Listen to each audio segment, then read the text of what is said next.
Welcome to Conversations in Black, African American History and Heritage, Greensboro, North Carolina. Here folks tell their story from their perspective, dealing with genealogy, childhood, neighborhood, segregation, parenting, and stories about life in Greensboro. Well, I'm Marvin H. Watkins, native of Greensboro, North Carolina, individual who's been, I'll say, privileged and fortunate enough to stay around in this part of the country practically all of my life.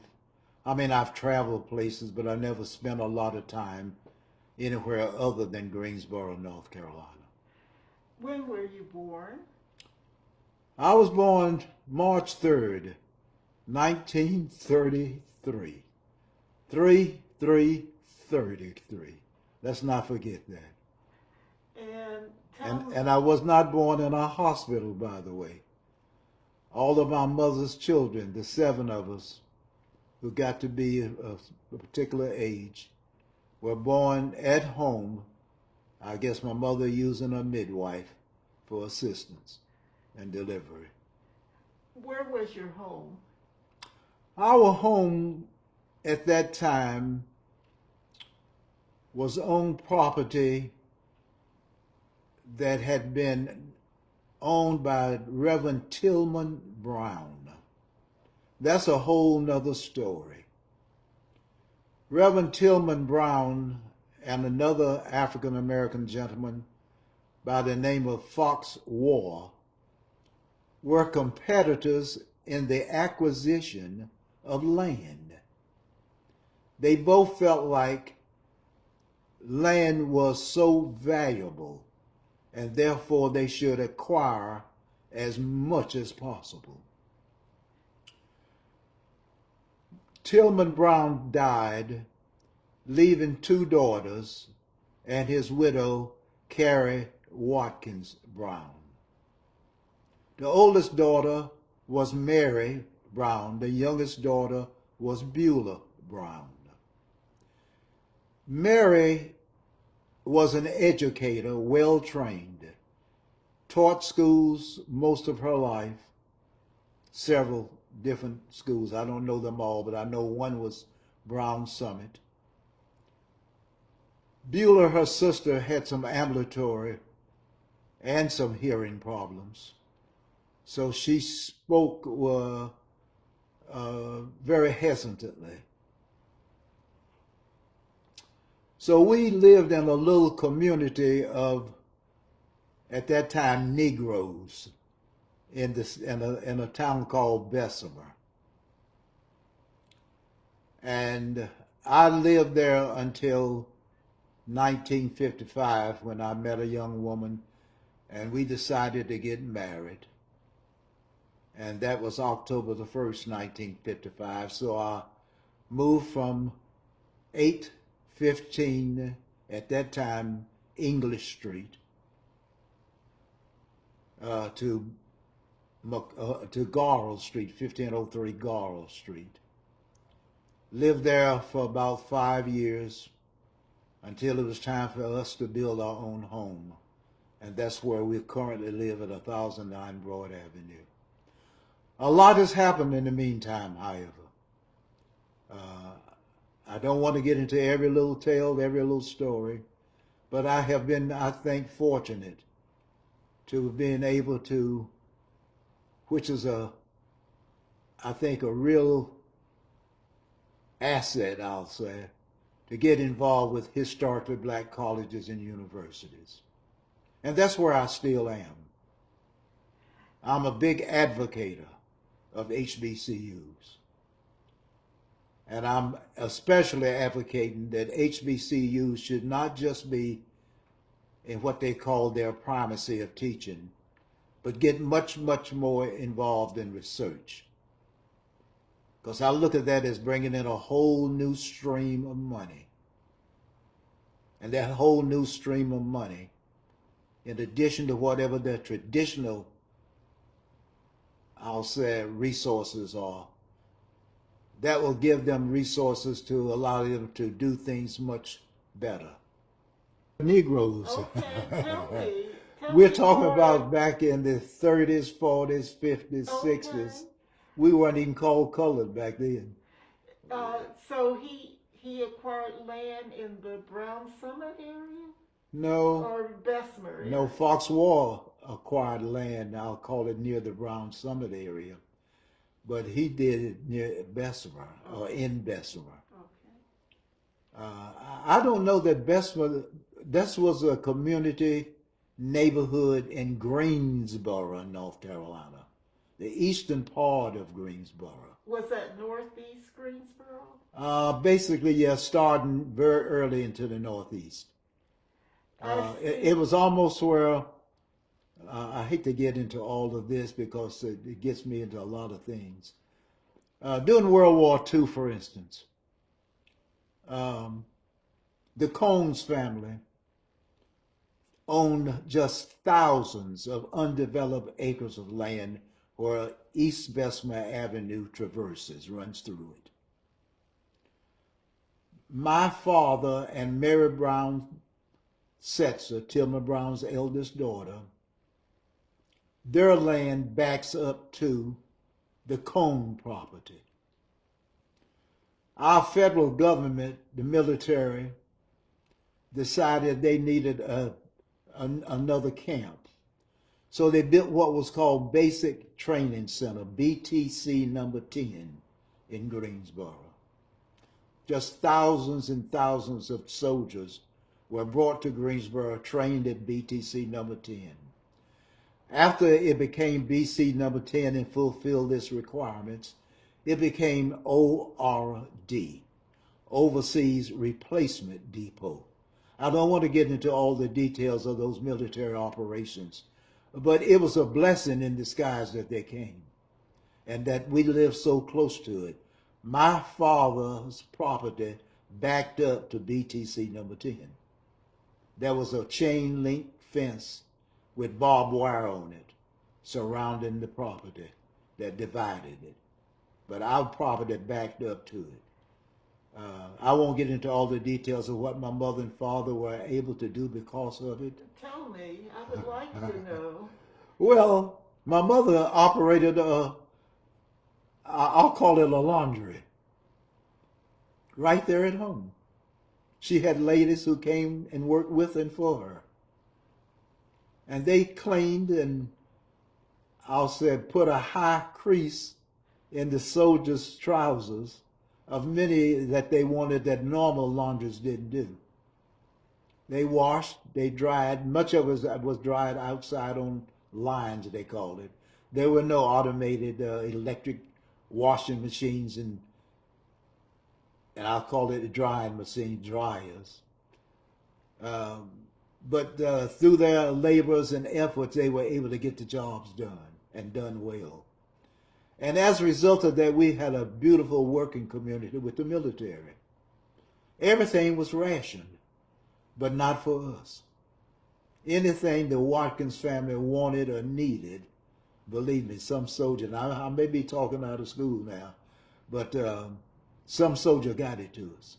If we needed butter, we got pounds of it. We needed chocolate, we got all the chocolate. If my dad needed tires for his automobile, we got tires. Even if we needed gasoline, we got gasoline. All that was rationed. You had to have a ticket, yeah, in order to go get that. And it wouldn't give us so much at a time. How about meat? Some meats, because they had everything. And many of them were officers, and they belonged to the officers' clubs. And they had just about anything that was possible to have. There was nothing short. Anything that they needed and wanted, the officers pretty much were able to get it. Just backing this up a little bit. All right.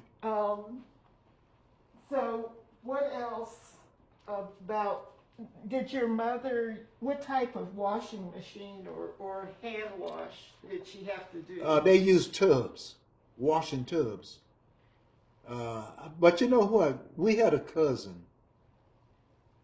very bright young guy, very inventive, He put a gasoline motor and created a washing machine. Gasoline powered motor. Yeah. And that helped my mother tremendously because it had much greater size, much quicker, and a lot more could be done in a short period of time. Yeah. What's his name? His name was Cephas Jacobs. He lived with Uncle Bud and Aunt Caroline Jacobs, less than a block and a half from our home. How was he related? He was related through my mother. My mother's maiden name, should I say it? Yeah. I don't like to put it out there too often. Oh, yeah. Everybody asks, what's your mother's maiden name? I said, I don't give that out. And I don't know that I should do it today. It's up to you. Yeah, I think I'll reserve that. Okay. Yeah. And But I can tell you, she came out of Bass's Chapel in North Carolina, and the Jacobs were out there, and other families, and I won't get into all of it. okay. Yeah. And so with the soldiers there, did your father also do anything with the soldiers, or what was he doing at the time? My father was a mill worker for Cone Mills. That was his major job.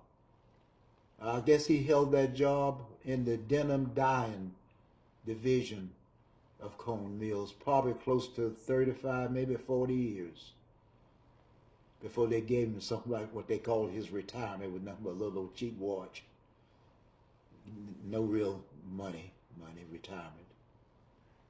A fruit basket with maybe a turkey and a ham in it, that kind of retirement program. But he also was a sexton for Bessemer Avenue Methodist Church. So we had additional income. My dad, even though he did the opening and closing of the church, my older brother and I took care of cleaning and doing whatever was necessary for the church to look great and operate well. In the summer, we cut the grass, we trimmed the shrubbery, we did it all. We were big guys with good strength. And so we helped our dad a lot. But he collected the checks, yeah, which he needed. I probably oftentimes had more money in my pocket from shining soldier shoes than he had in his. And I'm not lying. So you were also working with the soldiers could stick their leg through the fence and put it on the top of my shoe shine box, and I'd shine their shoes. Yeah. How many shoes do you think you should Oh, Lord, in a day, it just depends. Sometime I said it go from 20 to maybe close to 50 pairs of shoes, which was a great job. And back there it was only about a quarter per shoe shine. How old were you about then? I'm going to say 13, 14, 15. My older brother, 3 years older than me, he was about 18, maybe 17. Yeah. But we cooperated and did it together. What did Tillman do with all the land that he acquired? That's a whole nother story. I hate to get into all of this. It goes into something. The land that my father, I'll say, he rented a home, so to speak, from my cousin, Mary, because Tillman Brown died. I should have said that. Reverend Tillman Brown died. And the property all went to the older sister, because the widow was really way up in age at that time. I mentioned that the younger sister was not able to handle business activity. So Mary Brown Setzer, who was married to a guy named James Setzer, who she later divorced because she did not like his carrying on with other folk, I'll call it. She became the owner of that land and all that property. It went into hundreds and hundreds and hundreds of acres. I should mention that during BTC number 10, Basic Training Center number 10, while Cone allowed the federal government to have their thousands of acres, my cousin Mary Brown Setzer rented hers to the federal government. She got a monthly amount of money for every acre of land, and as many acres that she rented to the federal government. There were at least 3 major drill fields on her property. There was a chemical warfare area for the military on her property. There was an obstacle course on her property. It just went on and on to whatever the government needed off where she rented it out to them. Later on, as she got older, she sold the property, to much of it, to a General Electric subsidiary called Urban Systems. And Urban Systems started building apartments and individual homes on it. And if you, I can take you through that now and take you through streets that are named for people in her family. Caroline Avenue, Mary Brown so-and-so, Beulah so-and-so, Tillman so-and-so. Well, you know what I'm saying? They named the streets after her family members. It's an interesting area to even go through today. You take people like one of our great, I'll call it faculty at A&T,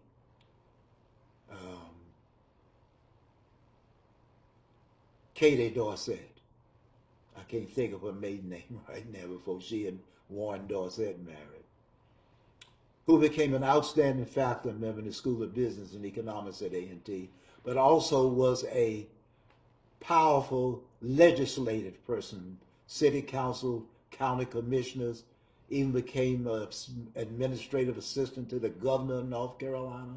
She did all of those kinds of great activities and made many, many contributions. Her property and her husband's property was bought from Mary Brown Setzer.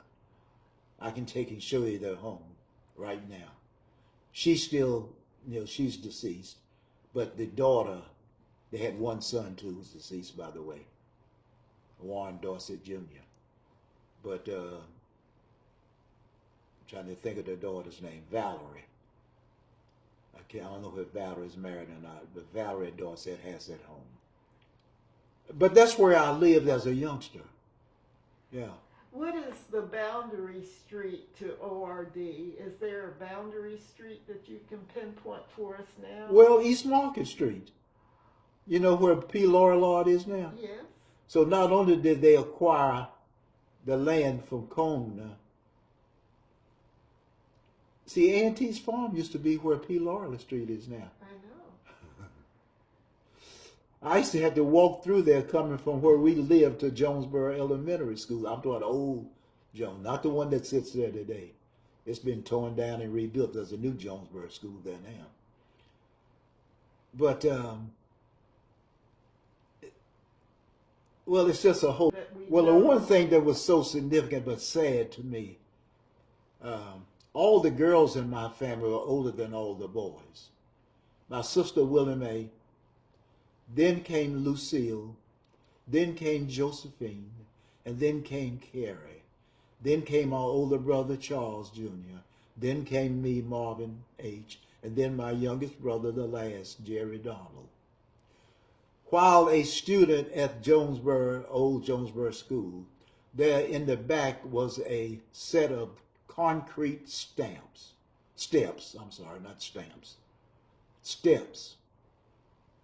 I'm going to say at least 20 of them, maybe 24. My sister Lucille was coming down those steps once and tripped, fell, injured herself, burst her appendix. Her appendix poisoned her system, and she died. She was only 7 or 8 years old. Today, she probably could have been saved. But that's one of the sad things that's happened. I never got to know Lucille. I never got to know her. Only maybe my oldest brother got to see her. Because Mama was having children pretty fast. There's only a year or so between those kids. There's 7 of us. Well, our land, like Mary Brown Setzer's land, I would say Textile Drive, and maybe what is now East Wendover Avenue. If you take the northern boundary and the southern boundary. Yeah. Those would be the biggest ones I can tell you about. You have to go out there and really see that part of the city of Greensboro. I'm familiar with that area. So Somebody, that helps. somebody once told me that my cousin, Mary Brown Setzer, probably owned the largest amount at one time of undeveloped land by a single black woman in Greensboro. I wouldn't be surprised. Because she was not married at the time. She and her husband, James, had divorced. And once her father passed, all that land came to her. I got to know soldiers just like I knew my own family.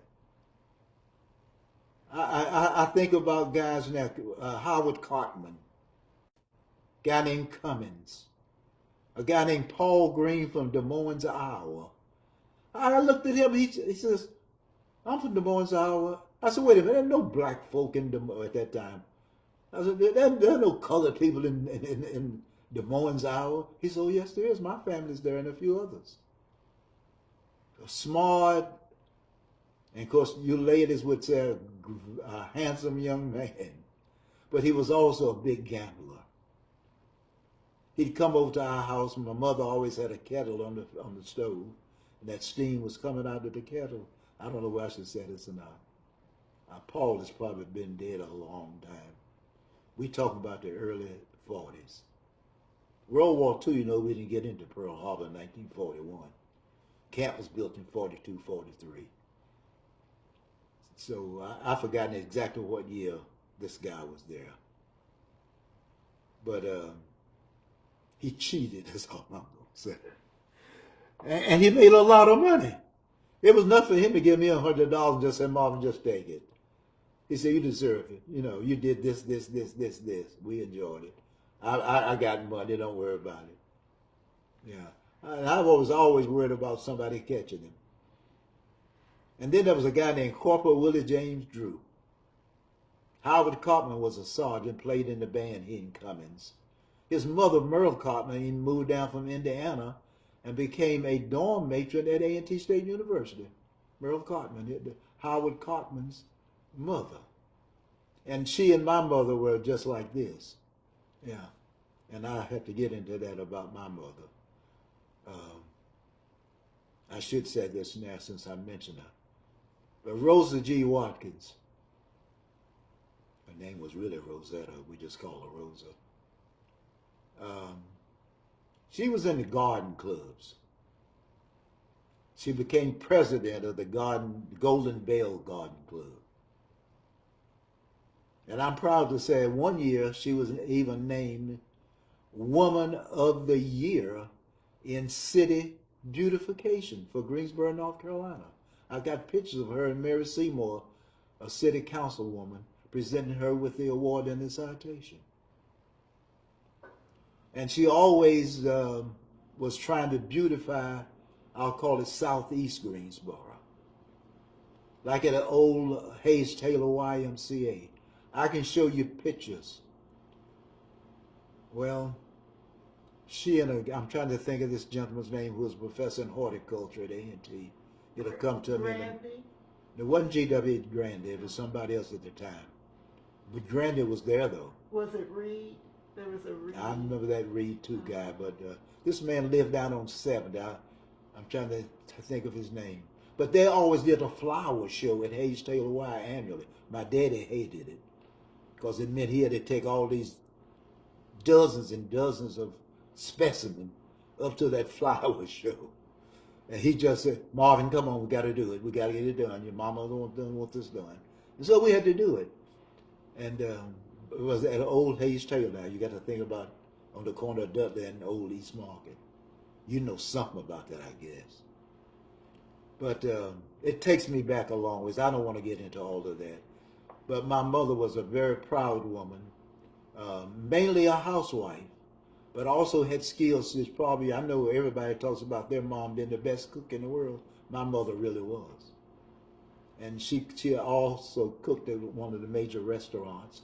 She did flower shows for one of the what do you call them, the people that sell the flowers. The florist. The florists. She did flower shows and arrangements for them. She did a lot of different things.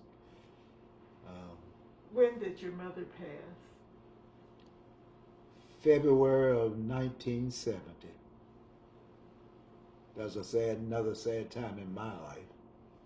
She was down in Chapel Hill at the hospital, and there were 4 of us. 2 sisters and 2 brothers would drive down each night. 2 would stay in Cool to come back. We'd alternate. And that night I never remember. I can't forget it, I guess. I'll always remember. She says, Marvin, not in the tone that I'm saying it, but she was saying, I'm tired. And I really said to her, I said, Mom, you don't have to keep fighting. You really don't have to keep fighting. When was your mother born? What year do you? I'm trying to remember, God Almighty. It's okay. We can look that up. I know my dad was born in 1899, July 4th. Oh, how special. Yeah, I don't know why I remember Dad's more than Mom's, but I do. But Mom died that evening. Late there, it was over in the morning. My sister was, one sister and I came back home. I left a brother and a sister there. And so they called me around 3:30 to 4 o'clock in the morning and said that Mom had gone. It's always a painful time. Yeah. So your family has a lot of history here in Greensboro area. Yeah. Dad actually came here from Virginia. His mother had a bunch of children. And some folks said that Dad came from the illegitimate side of the family because his dad was a Caucasian man. Somebody would say white. Do you know his father's name? I'm trying to find that out. If somebody wants to do some ancestry on Charles Linwood Watkins Sr., they may be able to find out who his daddy was. Where did he live? Which county? Where did he come from? Dad was born, let me think of it, Alamance. What's the little town next to, the county next to Alamance? It'll come to me later, but Dad was born there. And then the family moved to Danville, Virginia. And from Danville, Virginia, they moved to Lynchburg, Virginia. And like I said, Dad's mom had a number of children. I've forgotten how many. Dad had quite a number of sisters and brothers. And so Dad was, when he was about 4 or 5 years old, was shipped to Greensboro to live with the Brown family. Mary Brown Setzer at that time. Yeah, Tillman Brown's family. Aunt Carrie, of course, was my dad's sister. Her name was Carrie Watkins Brown. Well, it's just my grandmother on that side just couldn't take care of all those kids. So she distributed them to her sisters who didn't have, 1 or 2 kids. Carrie Brown had 2 daughters, I told you, Mary and Beulah. So Dad came to live with them. He was about 5 years old, he told me. He said his cousin, Mary, was a big girl. That's what he always. I said, well, how old was Mary Brown Setzer? She was a big girl, about 10, 12 years old. I think that's what she was. Dad, one time, there was a very wealthy white family that owned a lot in Bessemer, the McPherson family, John and Bessie McPherson. Not only did they own the major grocery store, but they also owned, I don't know if I should get into all of this, but they owned a lot of other businesses. Like if there was a car repair shop, one of their sons probably ran it. If there was a paint and repair shop for homes, there was one of their sons probably ran it. One of their daughters married a guy who was discharged at the camp, and they opened up a clothing store. Another one opened up what they called Al Pat Restaurant. Bud and Dorothy Heights. I can't think of how he spelled his last name. But they owned the clothing. So, the McPhersons were wealthy people in Bessemer. They owned a lot. Yeah. But my dad, one time, what I was trying to get you at, he only worked at Cone. They had a rolling grocery store. When you saw my dad, he looked Caucasian. He looked just like the other men that were driving those trucks. And there was a picture somewhere of them lined up on their truck. And I can say, find my dad on there. And you can't tell him from the rest of them. Yeah. One strand of hair started here, went all the way to the back. Yeah, that's the way he looked.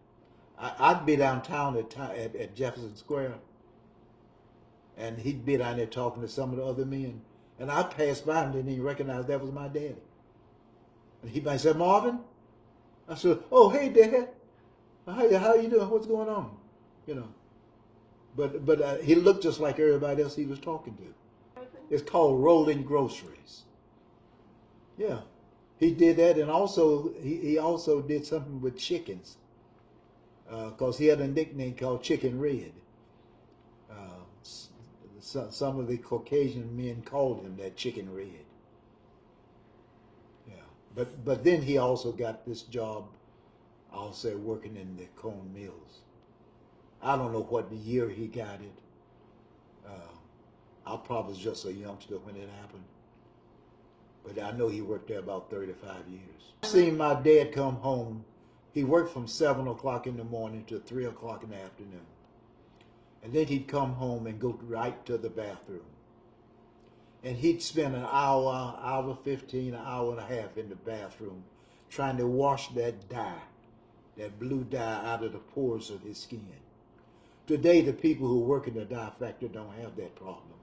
They wear all kind of protective clothing. They had none of that.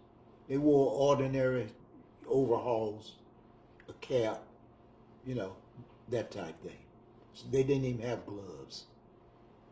But that was what was going on back in the day. Today they're protected. The government has gotten involved in it, which is good. You got to take care of these people. Many of them died from, I'll call it blue lung, rather than brown lung disease. Dad may have died from that, I don't know.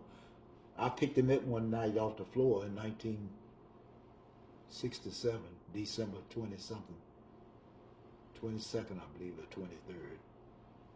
What was going on? He'd had a stroke. Well, he really had a cerebral hemorrhage. And I picked him up and put him on the back seat of my car and drove to the hospital. Told my mother to call Dr. Blunt, call Dr. Trader, asking them to meet me quickly at the hospital. And they came and examined him, then had another specialist examine and said, well, he's not going to live. He lived about 6 or 7 days and died. Did he cough a lot? Was he? No, but he was a smoker. He smoked Camel cigarettes and they had no filter.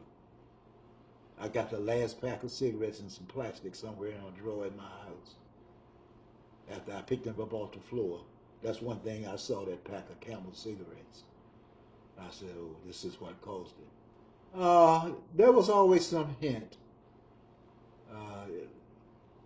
They probably have products today, if he had to do that today, that would get him much cleaner.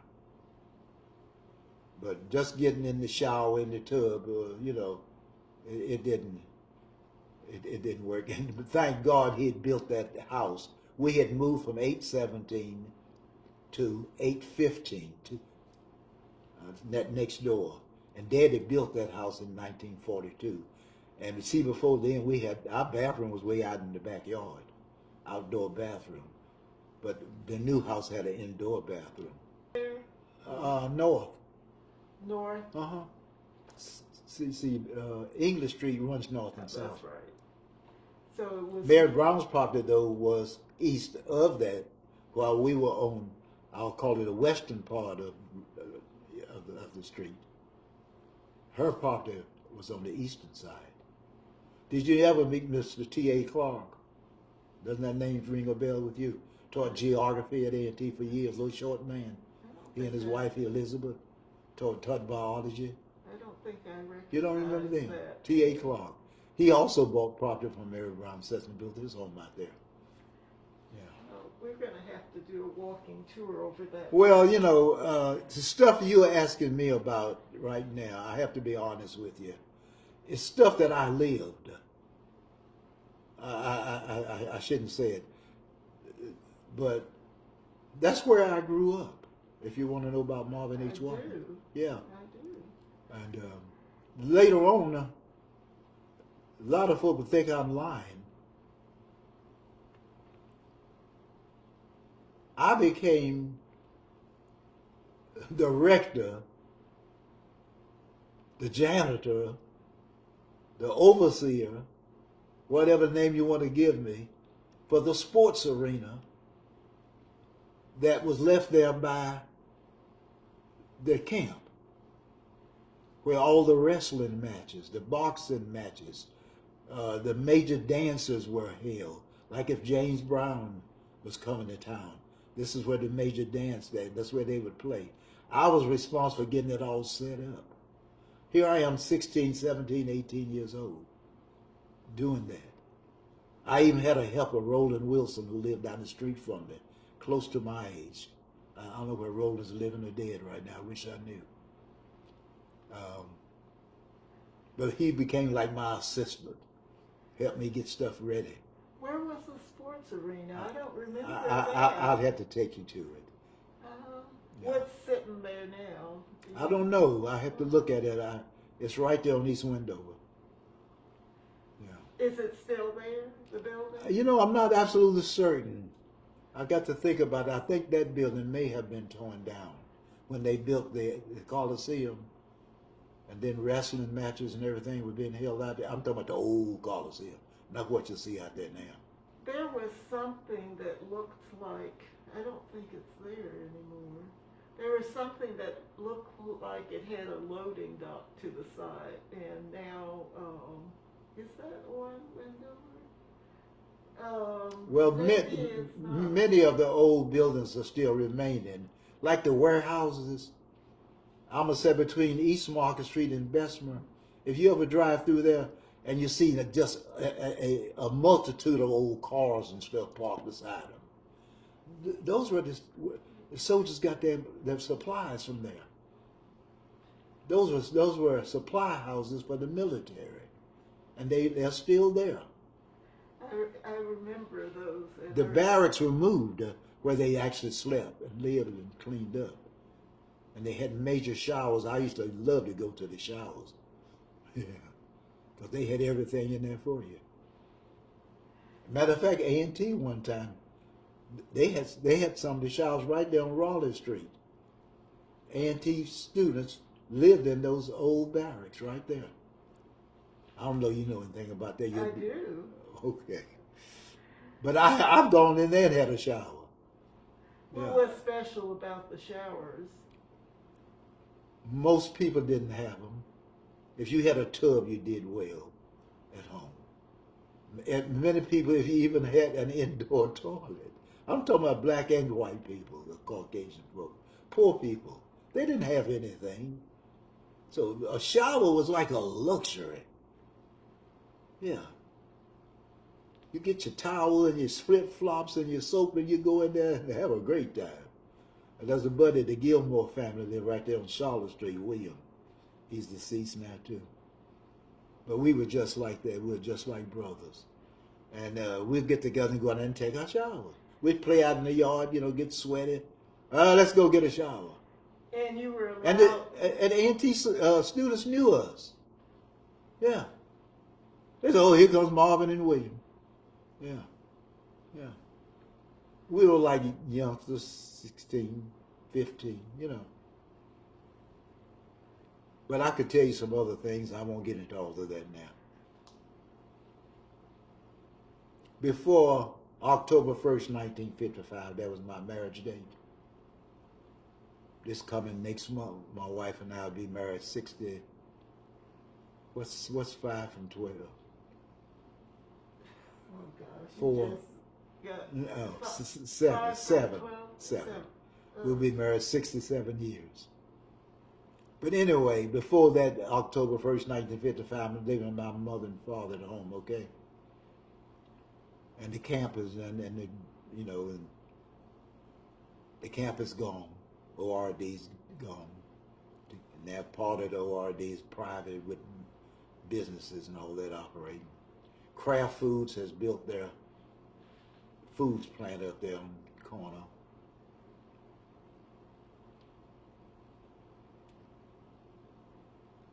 The phone would ring. I'd answer it. Marvin? Elmore Sneed. Hey, Elmore, how you doing? I'm doing good. The Pillsbury biscuit truck is here. Can I get your help on it? This is like 3:30, 4 o'clock in the morning. I said, oh yeah, Elmore, I'll be right there. Give me a half hour or so. Well, the Pillsbury guy who drives the truck, that's all he can do is back it up. He's not even allowed to go inside and take nothing out. The guys on the inside of the warehouse can't go in because of the kind of contract they have. They can't go in this big trailer. So, an independent person like myself could go in and unload it. And I could utilize the motorized equipment in the warehouse to help me get it done. What they call the tow motor. It lifts stuff up heavy. They give me a crate that I put these Pillsbury biscuit boxes on. I should say, if the truck was a 50-footer, it had 48 cases of those biscuits in there, 4,800 cases.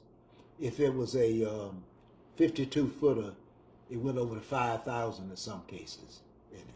But I had to handle all those cases and put on the platform, come and get the tow motor, pick them up and carry them in the warehouse. I did that. All before I could go home, change clothes and go to school. Okay. But they paid me for it. How old were you then? Probably about 19. Were you going to A&T? I'm enrolled at A&T State University.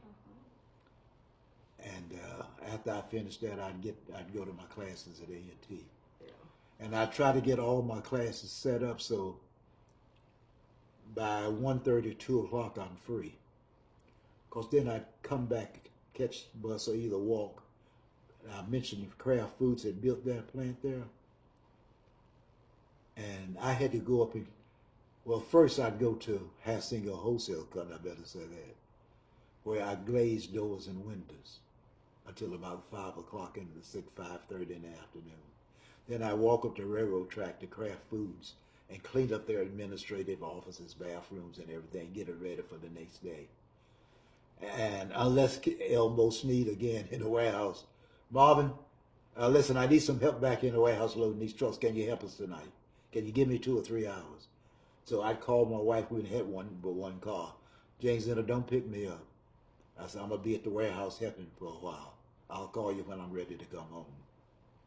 So I'll go back there and work 2 or 3 hours and make some more money, okay? Because we needed all that I could get. And I was able to save some money too. And that was a fortunate thing because I wanted to build a home. I didn't want to stay for so long with my in-laws. But luckily, the wife was a teacher and she stayed out of town from Monday to Fridays. She was only there on weekends, Miss Dillard. The daddy was the employee of A&T, stayed in the laundry. You probably saw him over there. Mr. Dillard in the laundry. He did all the pressing, for the cleaners. But anyway, I was happy to do all of that, and it didn't bother me at all, and then go to class too. And as I mentioned, we got married October 1st, 1955. Then my wife wanted to have a son by the time she was 20 years old. So within a year's time, a little shorter, our son Michael came. Well, I really needed a job now. I got a family. She's working, going to school, pregnant. She worked for Mr., let me think of his name, built a house on Bimbo Road. He was the bursar at A&T. Wise, L.A. Wise. Do you remember Mr. L.A. Wise at A&T? He was the bursar. Well, my wife, as a student, worked with him. And I should also say my sister, Carrie Watkins, who's also a graduate, worked for Mr. L.A. Wise, the bursar. That was her job for years and years and years until student financial aid came about. And she and Mr. Gray, I can't think of which of the Grays it was, Gerald Gray, I believe. She became his associate. He was the financial aid director, and she was the associate director. That's the only job she ever had, was working at A&T. Then she retired. But anyway, that's my early life, I'll call it. Now, I'm going to college. By 19, I had to drop out because of the need for more money, by the way. So somewhere between 19, I'm going to say 54 and 55, I had to drop out of A&T. And I started working for a chemical company, F.H. Ross Chemical. And Mr. Dyer was the man in charge of the warehouse and the operations there. Can't think of Dyer's first name. But very good man. And so I did that until I felt like I needed to go back. And I told him it must have been early August of 1957. I said, Mr. Dyer, I'm going to retire and resign from here. He says, what? I said, yes, I'm going back to college. He said, great. Great. If there's anything I can do to help you, let me know. I said, I'll be sure and do that. I said, it's been great working for you and with you. I said, but I'm going back to get my degree. He said, you need to do that. I have a couple of more questions about early life. Oh, okay. One's been plaguing me. I say, if I don't ask now, I'll regret it. You said I think it was your uncle made the motorized. Yeah. Can you describe that to me? I said, how do you motorize? Think of a washing machine today. But you said you had a wash tub. That's what they had earlier. Oh, okay. And then he got bigger tubs, just like you see on a washing machine today. It was like the Forerunner, which is now run by what? Electricity. But his ran by gas. He put a motorized thing on it. Did he start with one of those roller type washing machines? I don't think it had rollers. I think even the electric washing machines didn't have rollers for a long time. They said, yeah, what do you call it? There's a word for it. I can't think of it now. Yeah, agitator. Dasher. Dash. Okay. They have a dasher inside of it. But he fixed that thing up. I'm saying sort of like you see one even today that's electric, and put a motor on it, a gasoline-powered motor. And how did she wring the wash? They mainly did that by hand. Yeah. Thanks for adding that for me. But somebody would say, Marvin, you're lying. Yeah, but I'm really not lying about it. This actually happened. This man had skills like I've never seen before. He used to fly airplanes. He'd make airplanes and put helium in them and fly them. Like the model airplane? And he also, I should say this, he loved alcohol. So he was oftentimes inebriated. Now, there's something about that. I don't know what it is. When I went to A&T originally, I thought I wanted to major in chemistry. I had a classmate, Barry William Coleman, B. William Coleman. Brilliant. Majored in chemistry. So I'm going to follow Barry and Coleman in chemistry. Guy named Herman Sutton was in there. Real tall guy from Newburgh, North Carolina. Tall, smart, brilliant. And then there was another guy in there. Had a very funny name, I'm trying to think of it. Pompey. Last name was Pompey. There's a administrator at A&T now named Pompey in the business office. Robert Pompey, I believe, is the current Vice Chancellor for Business and Finance at A&T. I can't think of this Pompey's first name. But the thing I mentioned, being inebriated. Whenever someone like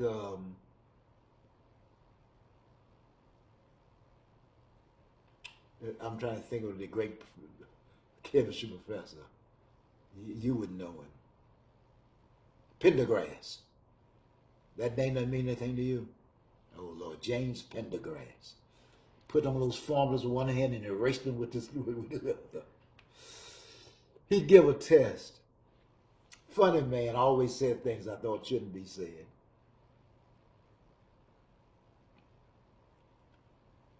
But Pompey would come to class inebriated to take those tests. And everybody, including the professor, knew it. But he knew how to handle himself. And he set the curve.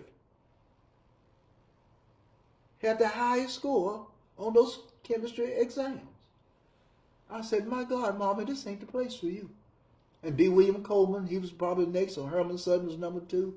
Those 3 guys. And so it came to me that I was somewhere down here.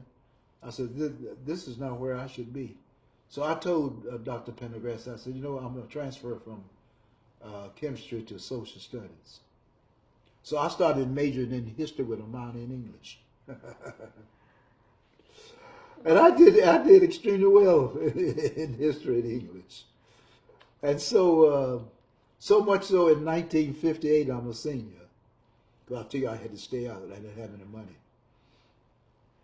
Let's go back to your early education. Oh, Where was that? That was at Jonesboro School, Okay. 1 through 6. Where was the original Jonesboro School? Right almost where one is now. They just tore it down and built it on the same site. Okay. They may have stretched it out some, made it larger. There was land there to do that. I can take you by there and show it to you. What's a memory from Jonesboro School that stands out? Did you have Other than the young ladies, Audrey Liggins, Lord have mercy. I wonder where Audrey is today. But everybody liked Audrey. And we were then, I guess, in the 5th grade. And I remember stuff, like our little Christmas pageant. 2nd grade Christmas pageant. Miss Darnell, Pauline Darnell's my homeroom teacher, I'll call it, main teacher. 2nd grade teacher, whatever it was. And for some reason, they wanted me to be the speaker. So they'd written out a little speech for me, And it went something like this. Welcome, teachers, welcome, parents, friends, and teachers dear.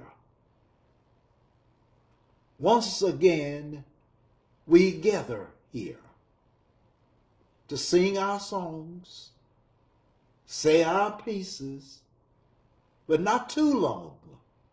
So I just want to say, we wish you a Merry Christmas and a very Happy New Year. And I sat down and took my seat. That's amazing. Yeah, Still say 2nd grade. Yeah. So I did that and took my seat. I've always been blessed, I think, with a great memory. I can tell you stuff now that, somebody said, Marvin, how do you know the details and all of that? Who did it? I got a buddy in Colombo, Michigan. He calls me now sometime. Used to be the president of Palmer Memorial Institute, Harold Bragg. Did you ever meet him and his wife? His wife wrote poetry. I like poetry too. I'll tell you some of that one day about it. But anyway, Harold used to tell folk, we'd be out in the mall having lunch, and somebody would see me and stop by. Hey, Mr. Watkins, how are you? I said, oh, John, how you doing, man? It's good to see you. How's so-and-so? What's your mother and father doing now? And I'd call their names. And what about that brother and sister of yours? Are they anywhere I can know where they are? And Harold could not believe I remember all those kids. Well, I saw thousands of them, of course, but some up here said, You know, keep it in your head. And I think it helped me do my job. And so it also helped me do so many other things. You know, I can quote Bible scriptures because back in the day they had these little women coming through your schools, you know, and you had to have a little test on how well you knew the Bible. And I won several Bibles because I knew the Bible back then. Who came through the school? What would you call them today? A vendor? No vendors. These are religious folk, like Seventh-day Adventists, and there's a word for them in the Bible I can't think of it. They're not disciples, but they're like apostles. They going everywhere. They travel all over, preaching the like word. Missionaries. Missionaries, maybe that's a better word for them today, anyway. But they gave us studies, and we had to take tests and all that. Well, you can't do that today in school. They don't even allow Bible in class, do they? I don't think so. But I was pretty good in Bible studies, and I won several Bibles when I was tested. I got my oldest sister's Bible now that I gave her one of the Bibles. Was that like part of the after-school activity? No, it was during school. They would. Oh no, it was like a session that you had as part of your learning at school. Yeah. They would interrupt the classes? Oh yeah. And I'm trying to think whether we were gathered. I think they brought the classes together to do it. And maybe not all of them at one time, but you know, I've forgotten whether we come into the auditorium or not to do it. I think we did. Rather than setting in individual classrooms, like second grade, third grade, fourth grade, whatever they were. Yeah. We were talking about locations, and I wanted also to ask you if you knew what this building was at that time. Right now, it's where the Bernetaie is on Wendover and English. There's a building that I think Bernetaie is on Bessemer and English. Bernetaie and oil.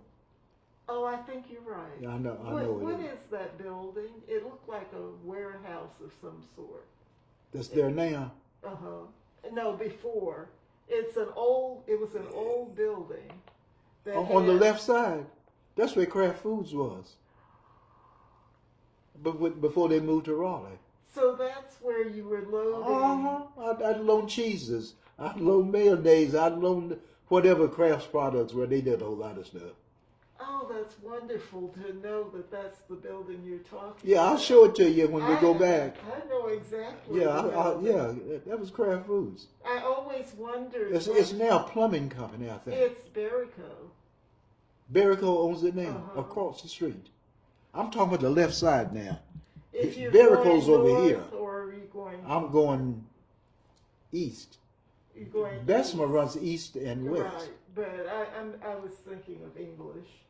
All that was ORD. Right. The gate was right there before you get to that service station. Because Uncle Tom Jacobs, that service station you see right there on English and Bessemer to the left, I'll say, that was where Uncle Tom Jacobs' property was.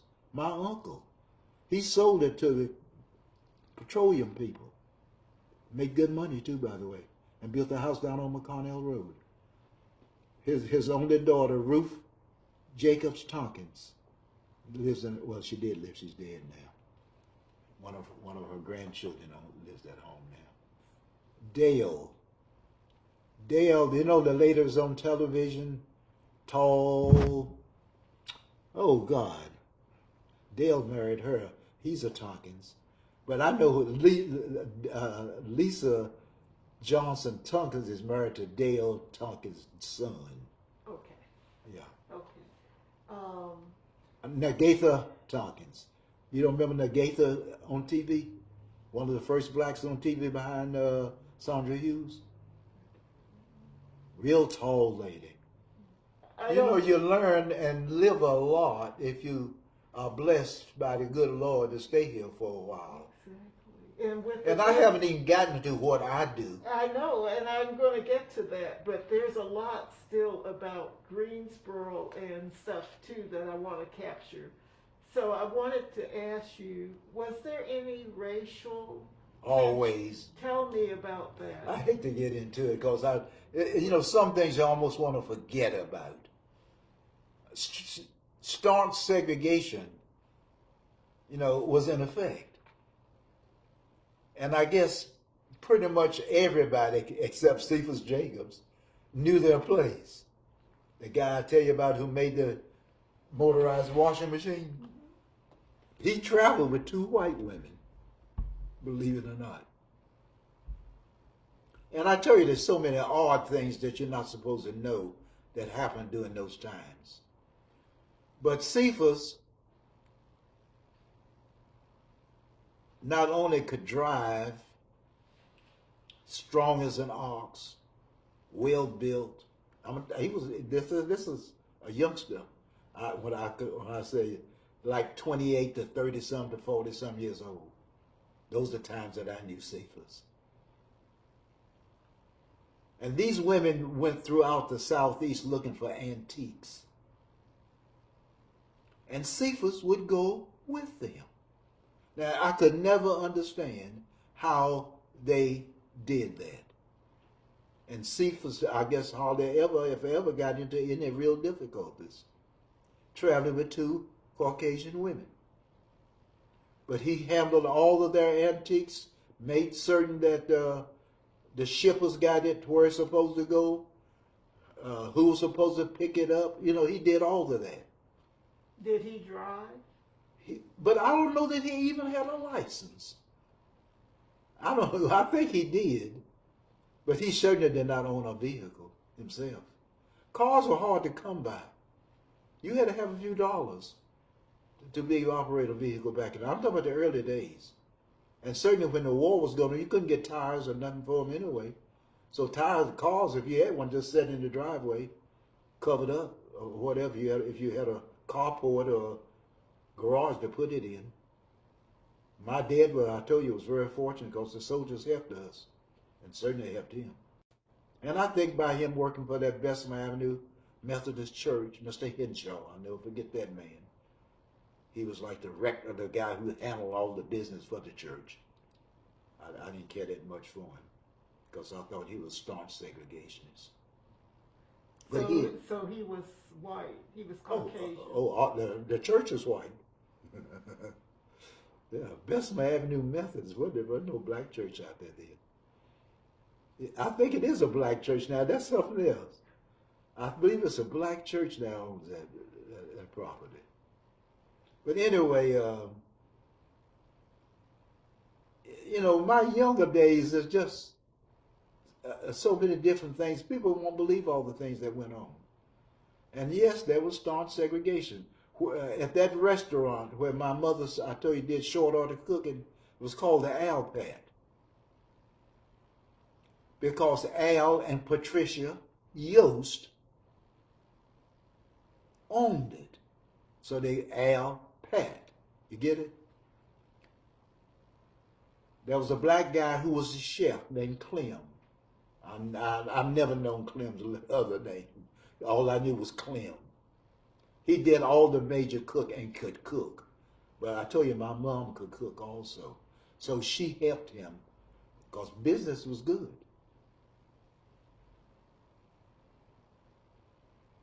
But it was segregated.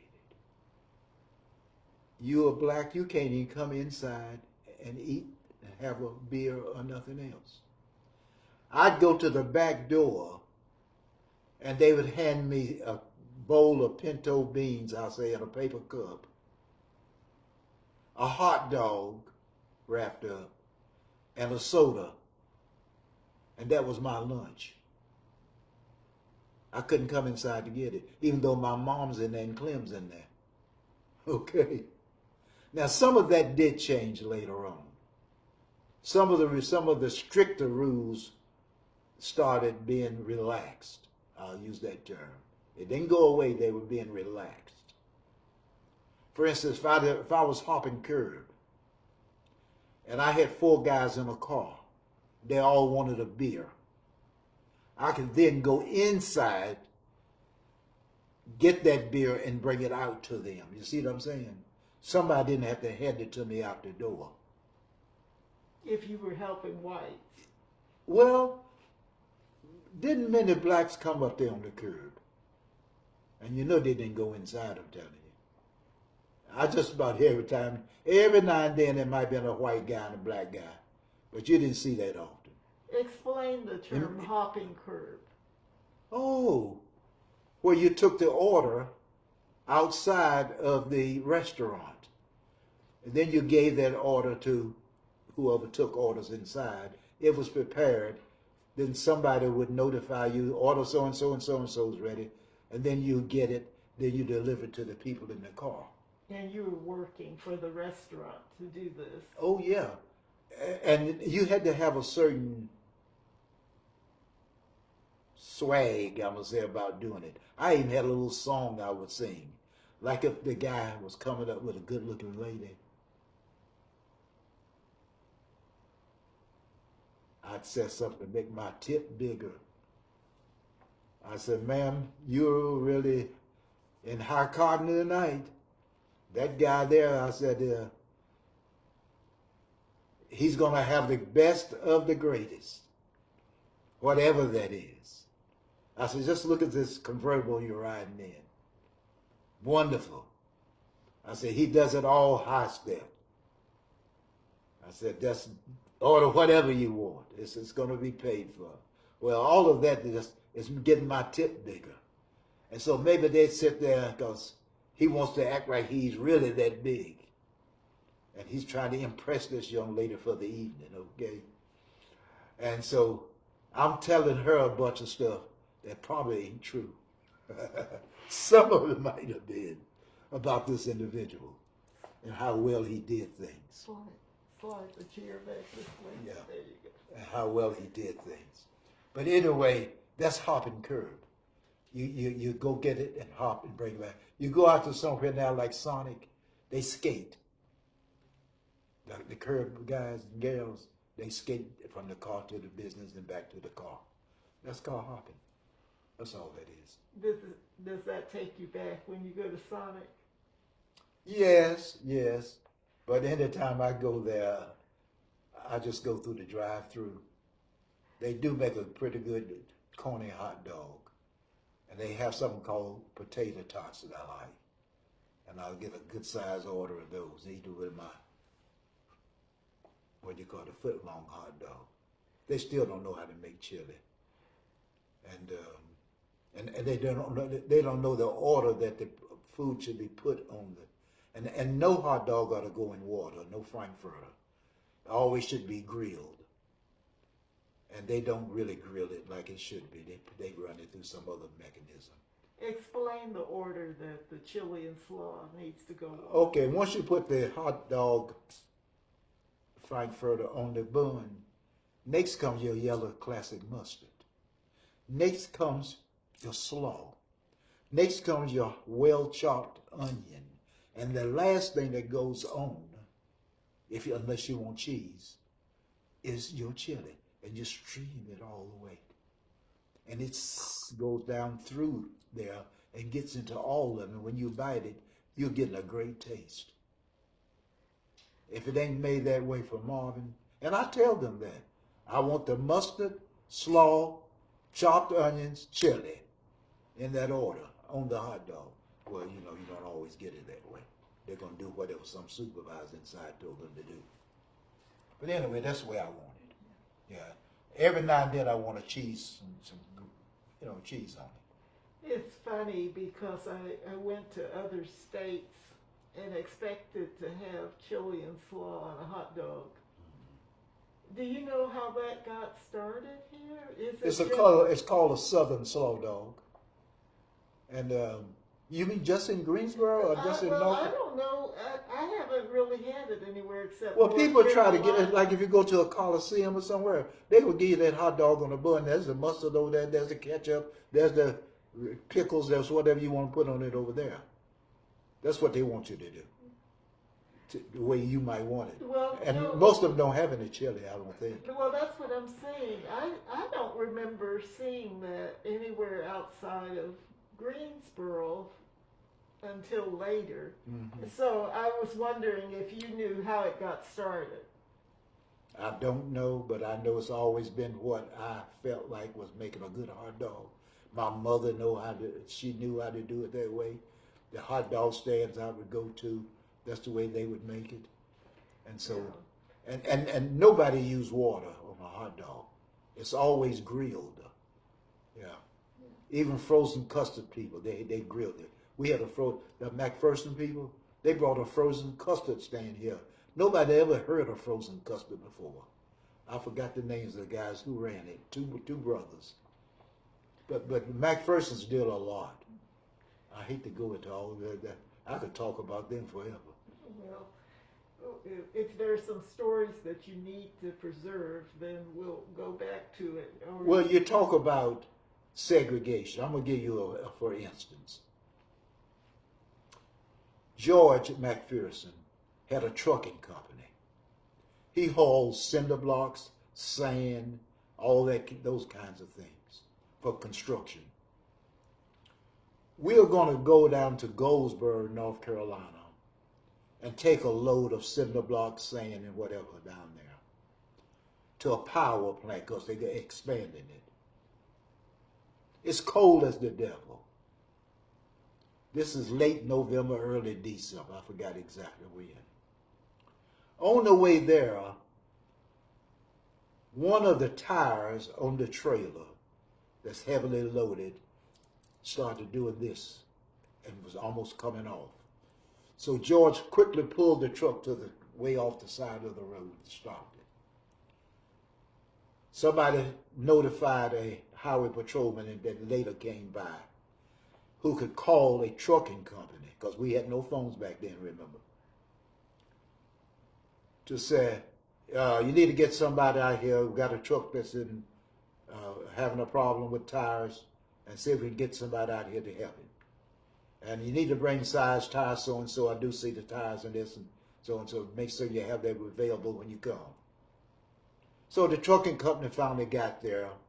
Time is going. We should have been at the power plant. It gets to be nighttime.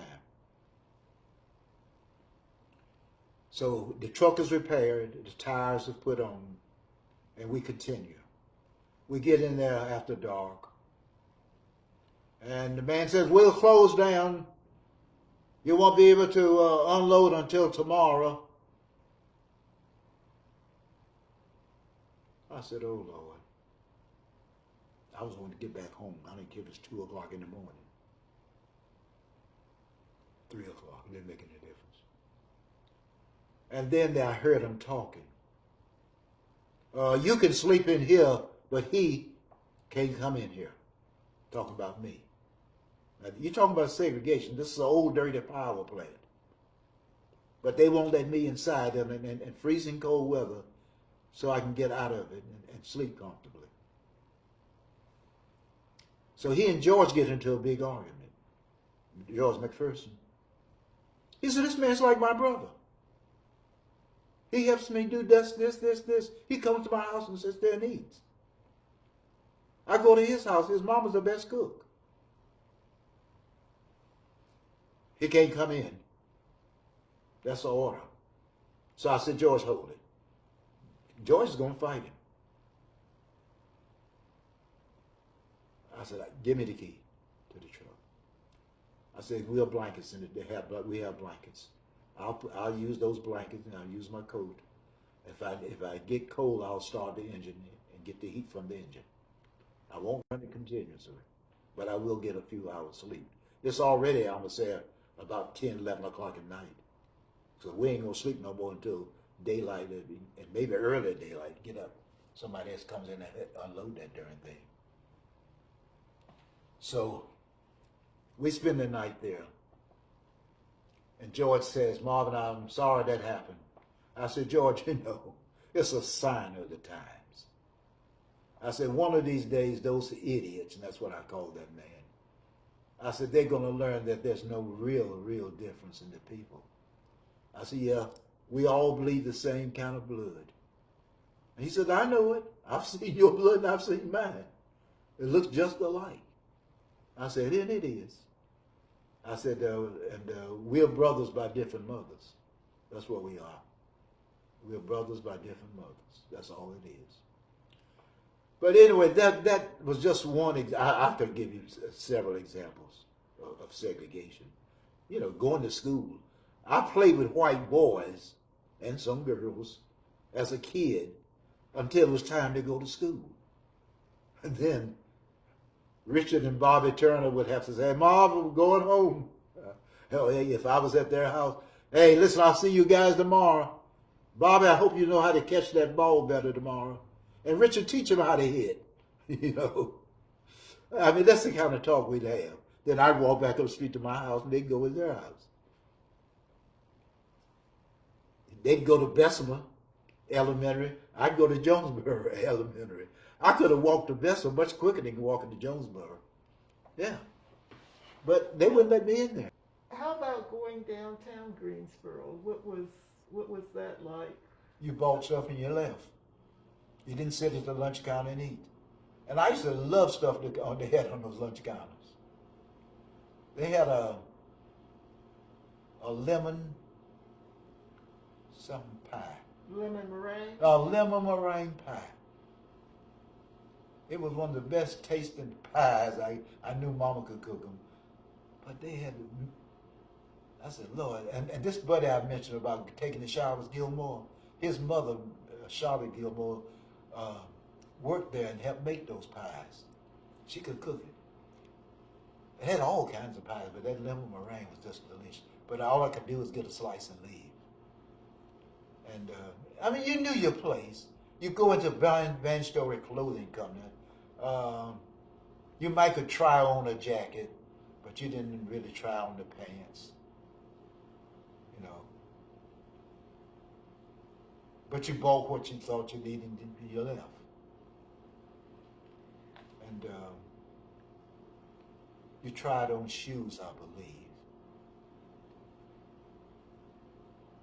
Yeah, you did.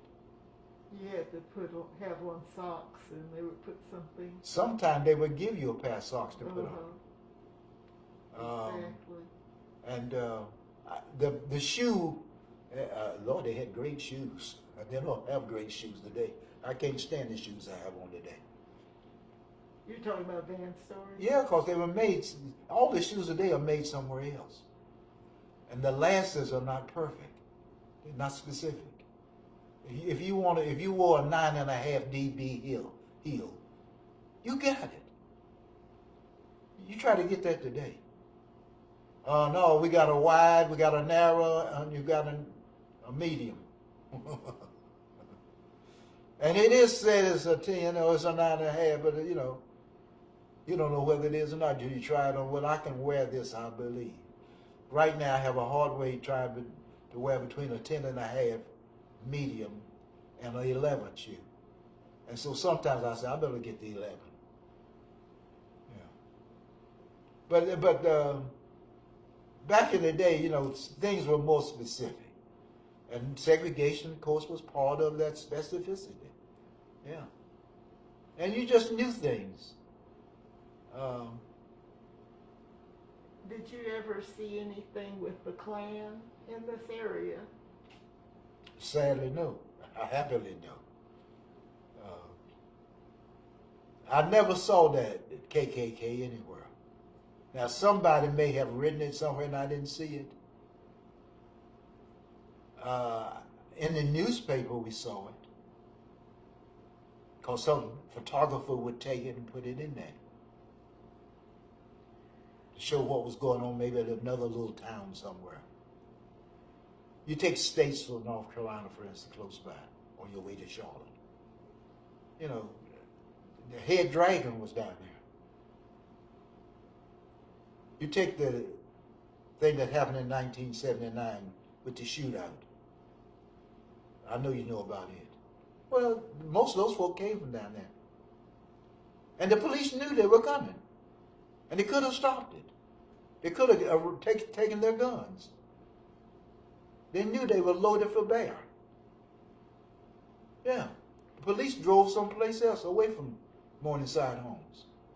Well, it's a whole nother story. Did you hear anything about Statesville being the home of the Klan yeah. back then? Yeah, because I knew white people who would talk. They were talking to each other, but Marvin's around listening. I would eavesdrop on things. Where I lived, there's just a small community of black people, I'm telling you. We were surrounded by white folk. Everything else was white. I can name the black family, the Brown family, and then there was another Brown family, Joseph Brown. They were related. The man down at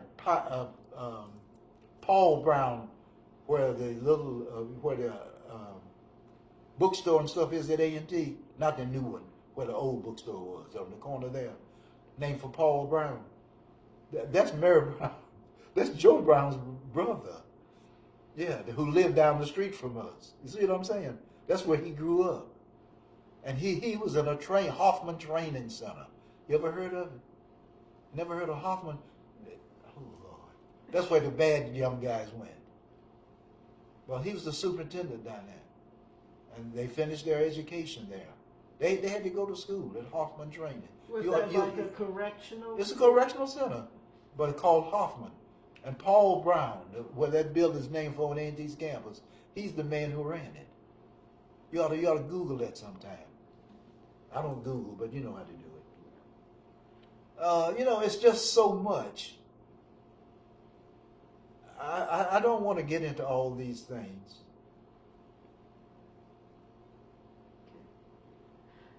But their family was a great family. Educators. But their daddy wasn't. Joe Brown was like a janitor in a major building downtown. He's the one who locked all the doors at night in one of the major buildings downtown Greensboro. He and his staff would go in there and clean up everything and get it ready for tomorrow, like I'm doing at Kraft Foods. He's got a big, tall building, though, he's working in. And he locks up everything, and he got paid pretty good for doing it. Nothing like they pay today. Salaries were nothing. But you would hear some of the whites talking about... Oh, yeah, about the Klan. And even George and Jim McPherson. Jim had a withered arm. I think it was his left arm, yeah. But he was a heck of an automobile mechanic. Could do everything with a car, from remaking the body to remaking the engine. And build your transmission, do everything. Well, yeah. He knew how to do it. And the McPhersons had everything, I'm telling you. And there was one guy, I think, who worked for an insurance company, a white guy that I knew pretty well. Then the Cranfords. I don't know what their mom and daddy did. I think they worked for one of the clothing companies and made clothing. I don't know which one it was. What about the... But they talked, and sometimes they knew we could overhear them. Mm-hmm. Yeah. I don't think they cared. Yeah. But that's just my young life. I'm still a teenager. Yeah.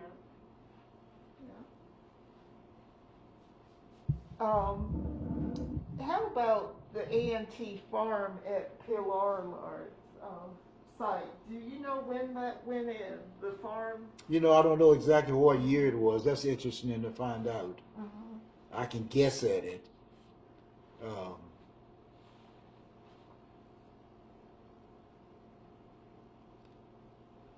P. Laurelard I'm thinking about when my older brother went to work for him. He finished Dudley in 48. Started at A&T, 48, 49, dropped out. I almost said this happened around 50, 51, 52. You can check it. Yeah. When they took over A&T's farm. And then A&T bought them the 600-some acres out from McConnell Road. I wanted them to sell that, well, not sell it. You know where Rock Creek Dairy Farm is now, when I you pass do. through there? I do. That should have been A&T's farm. 1,600 and some acres. That's what I wanted A&T. I can't get into stuff at A&T though. You shifted. I know I have to get. That chair doesn't want to stay stuck. Yeah. In But the way.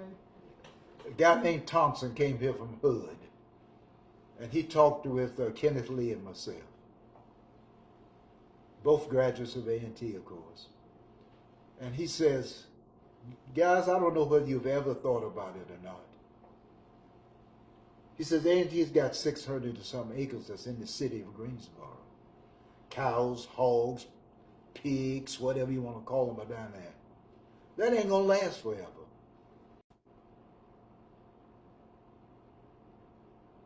Ken and I both said, no, sure ain't. Because the path of progress is east. Not west, not north, not south, east. The path of progress for Greensboro is east. If I'd hadn't since I bought more land down there. East. I know some people who did and got very well off.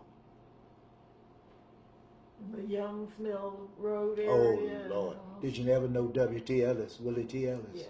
You know all that land that he bought? I don't know how much he bought. Oh,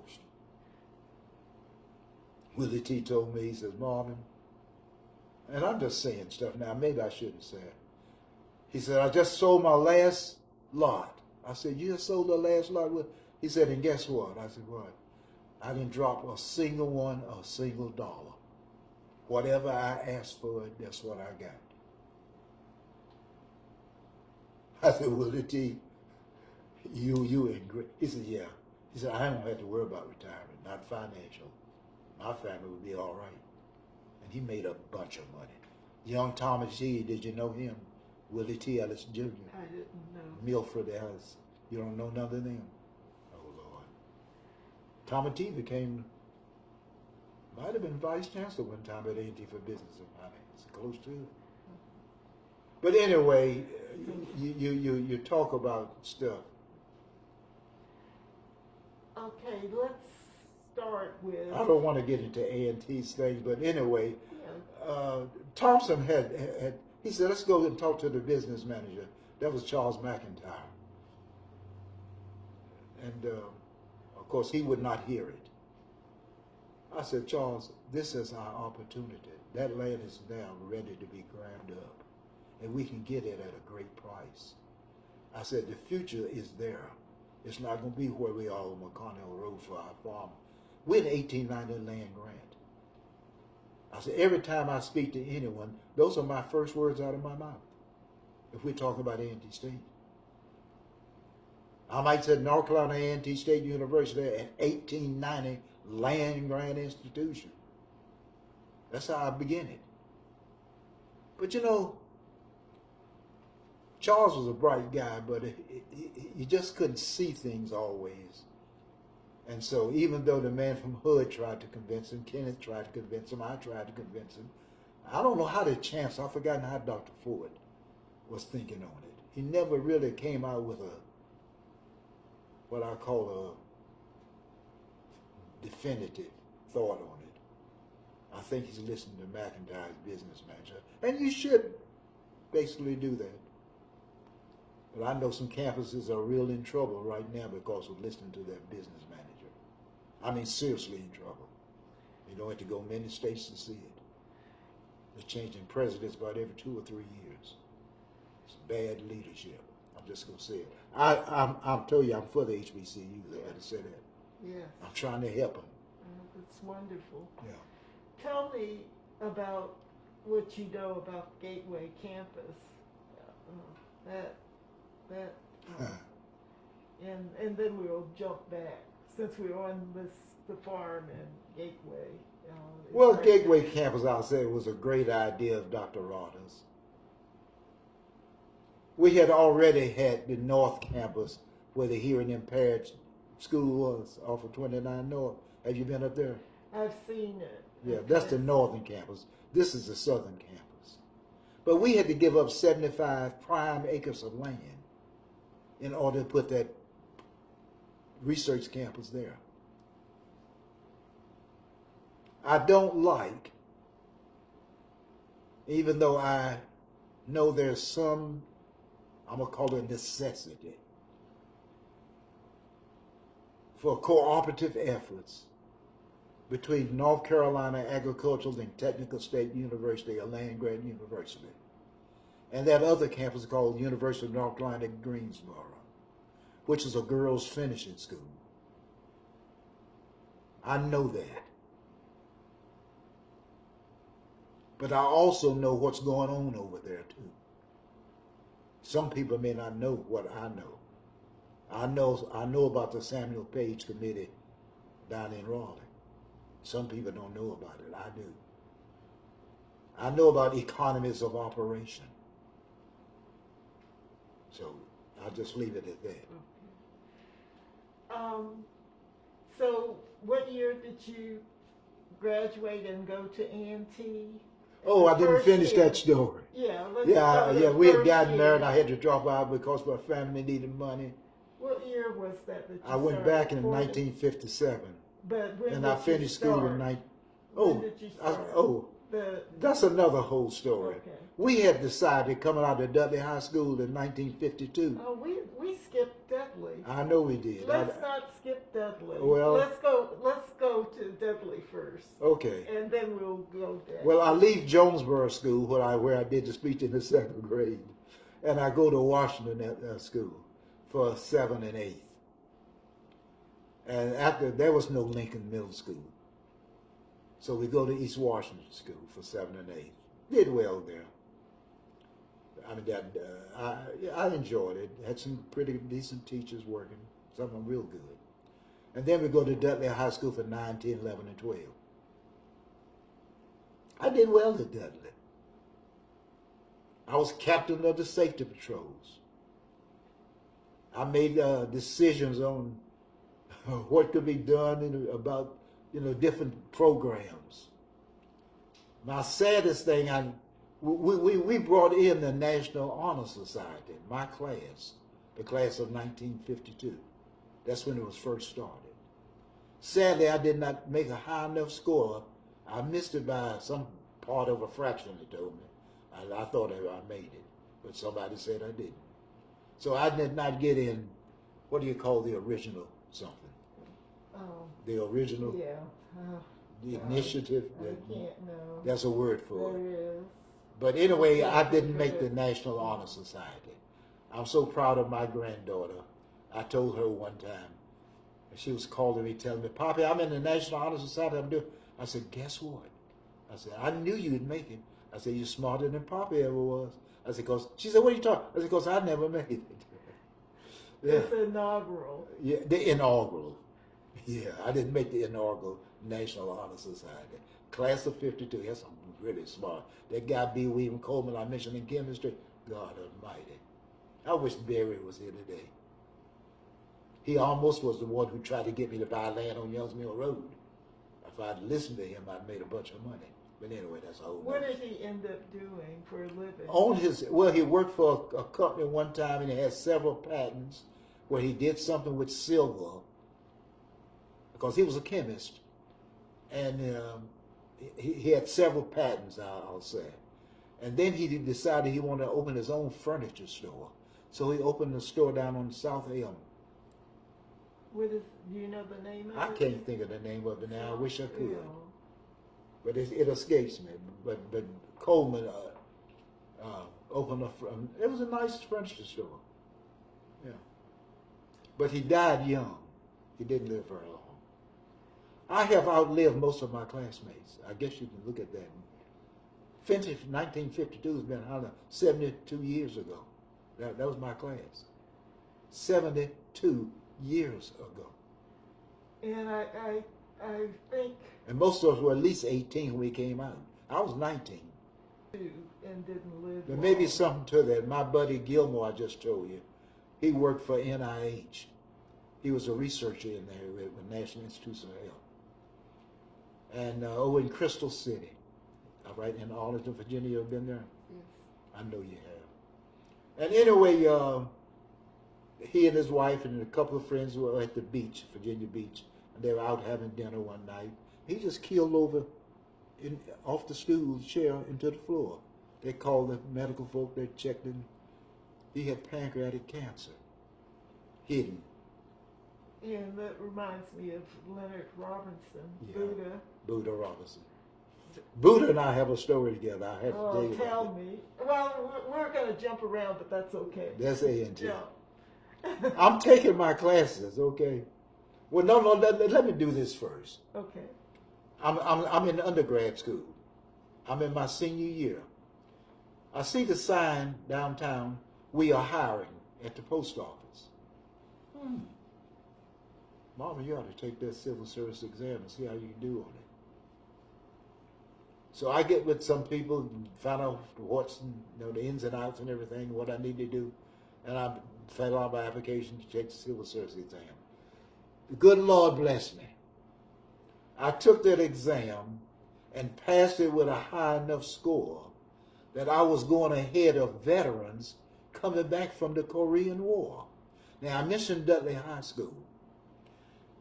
Coming out of Dudley High School in '52, the Korean War was at its height. And our class, the guys had said, we were going to make Korea our career. That was our little slogan. Korea will be our career. So as soon as we graduate, we're going down to the election board to volunteer for the military. Make a long story short, my buddies and I, we get down there and there's an error on my birth certificate. The lady, can't even think of her name now. It'll come up later. Not Marvin. Marvin, you're not going to be able to go. She wouldn't dare call me mister. This is back in the day. Marvin, you're not going to be able to go. I said, what are you talking about? There's an error on your birth certificate. I said, oh my Lord. You get that corrected, then you can come back. Now, I have to go through all that rigmarole, probably get a lawyer, go to all that, how you want to get a name changed or whatever you need to have done. I got it in my wallet, by the way. Because I did have it done. Get it corrected. Well, my buddies went on. I'm walking back down East Market Street, and I get to Dudley Street. I said, either go catch the bus and go home. This is 1952. And I passed by Dudley building that you see in my home, that picture of it. I said, Marvin, why don't you go in there and get registered for class? This something just hit me.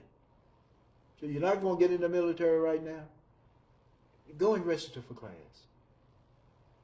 So I went and registered. I went to the registrar's office, Mr. Gamble, William Gamble, and registered. Went to class. And that's the beginning of my A&T academic scholarship period. Well, I told you about having to drop out and go to work. So I come back. In 55? Well, was it in 55? Say that again? That you went back. Well, after I had working for for the chemical company, F.H. Ross, and I've taken the civil service exam. Well, here come these soldiers coming back from the Korean War. They're getting a 10% differential. If they made 75, they gave them 85 on the test. But I was blessed enough to go ahead of many of them. I think I made something like 97 or 98 on the exam. And they called me. And I became, while I'm at A&T, a temporary, indefinite distribution mail clerk. Isn't that a title? A temporary, indefinite distribution mail clerk. Was the mailroom in Dudley Building? Heck no. I'm talking about the post office now, not at A&T. Oh, okay. I'm talking about the United States Post Office in the federal building. You know where the I do. Richardson Federal Building is I downtown? do. L. Richardson Pryor. Uh-huh. The post office. It's still written on the building. Yeah, they're still up there. Yeah, the post office, the main post office used to be there. So I take that job while I'm in school. Now this is helping me because I want to build my house too. I'm putting money. But that's a whole nother story.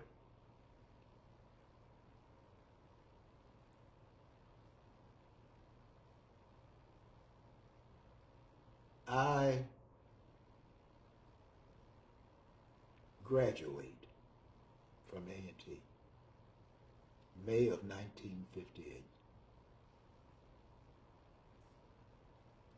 So I decided I got time to go to grad school because I work at night.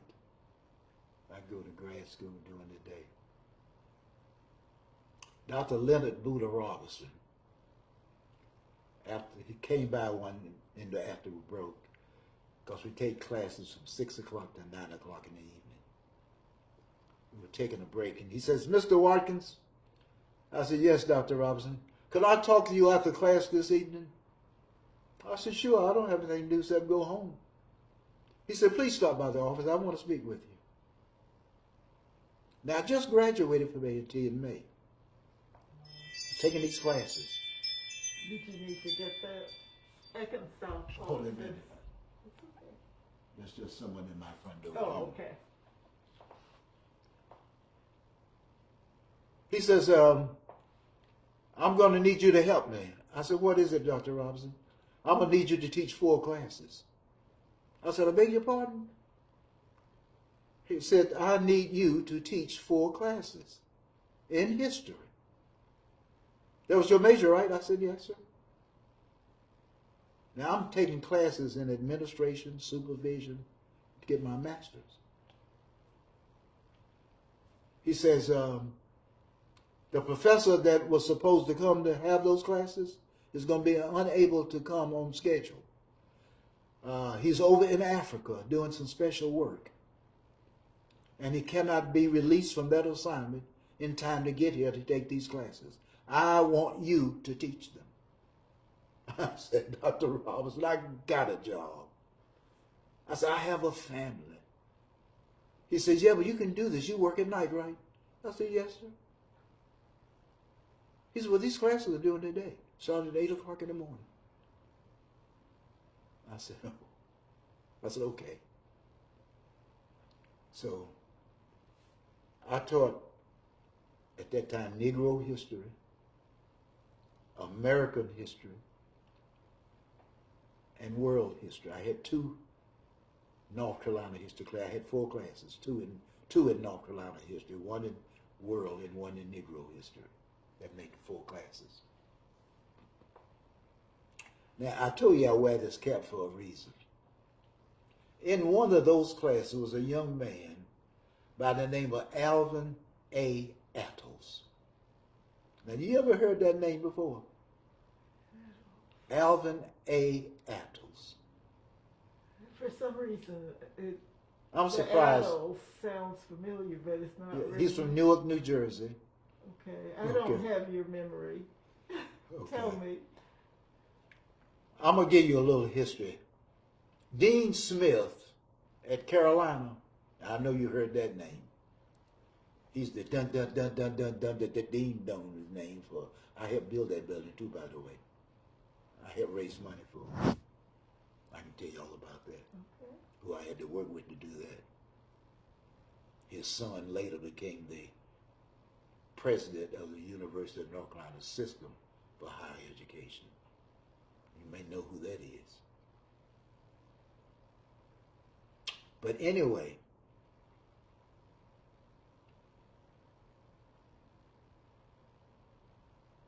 I'm teaching these classes.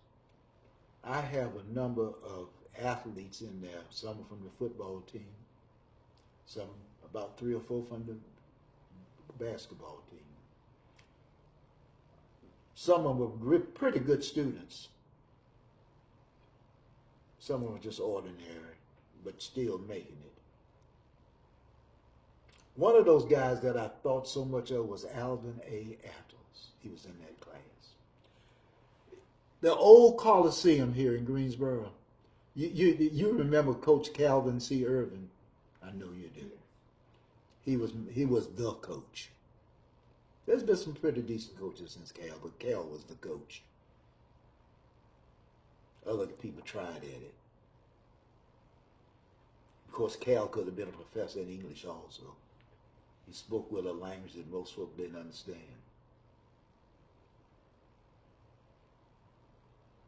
He'd tell you individuals who are forced to be domiciled in structures of patent of fragility should under any circumstances employ perpetuous formations as projectiles.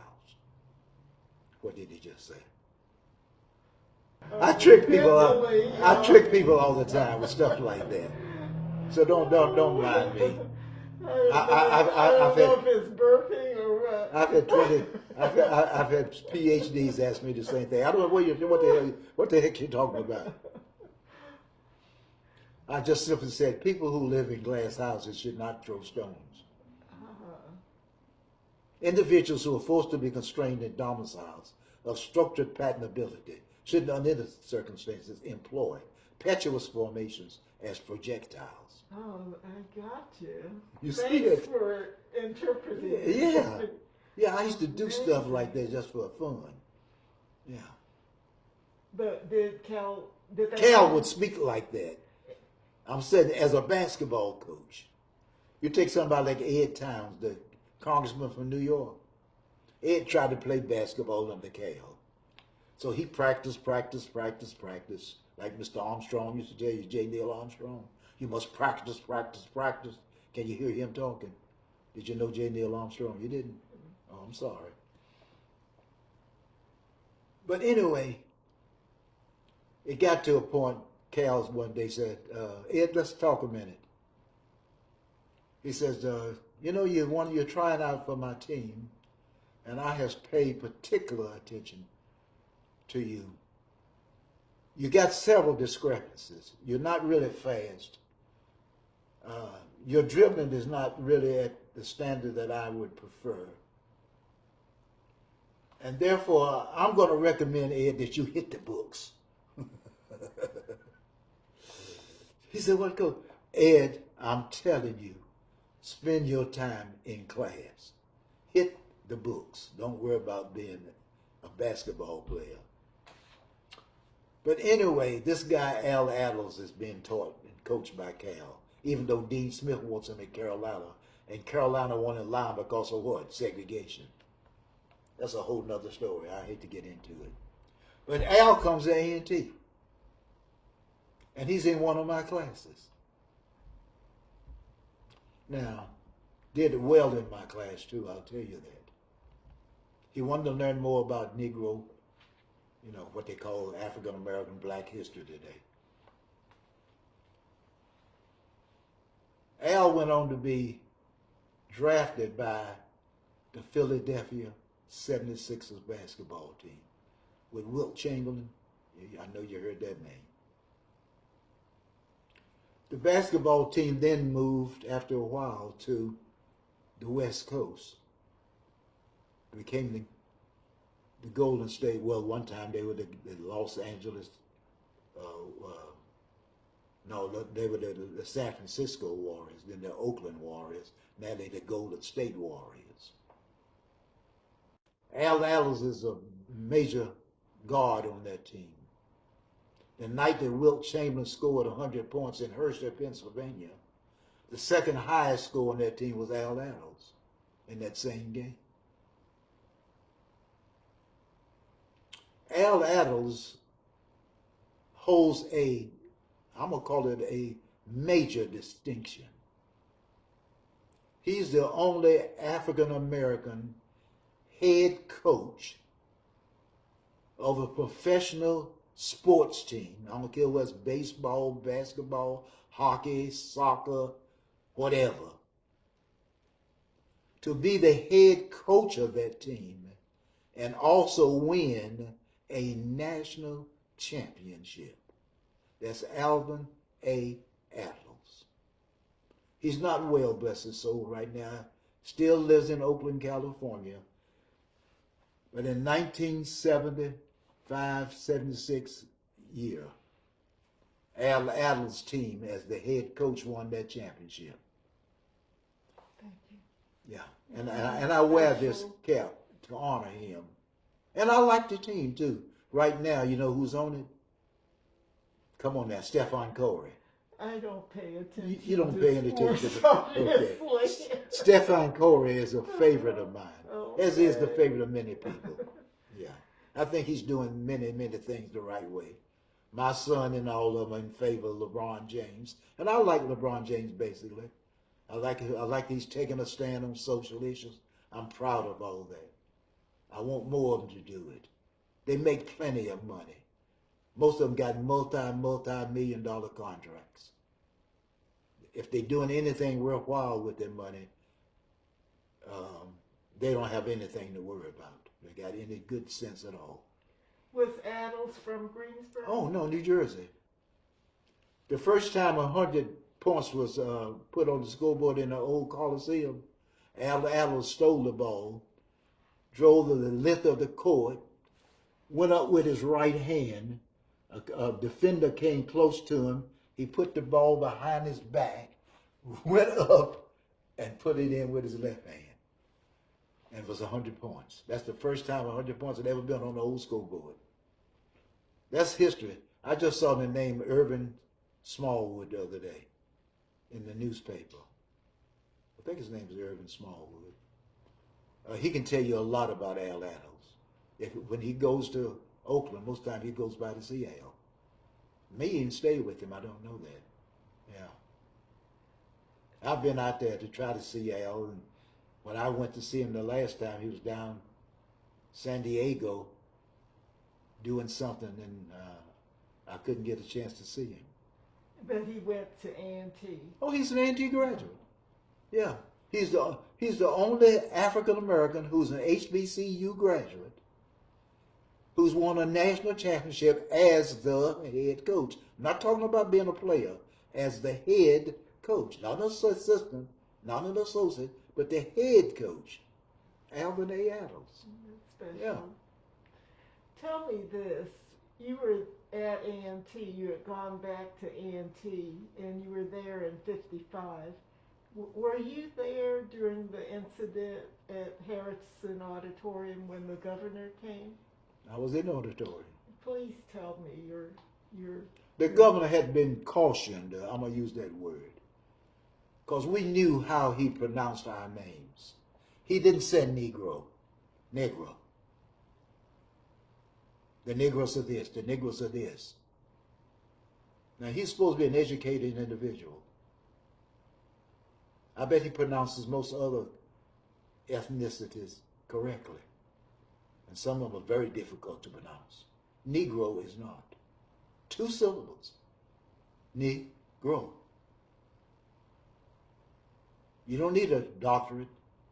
You don't need a research degree. That's all a doctorate really is. A lot of folk don't understand that. But anyway, he came to Harrison to speak. Dr. Bluford had, our president at the time, had introduced him. Someone had cautioned him, I think. No, I know. So he said it once or twice, and we,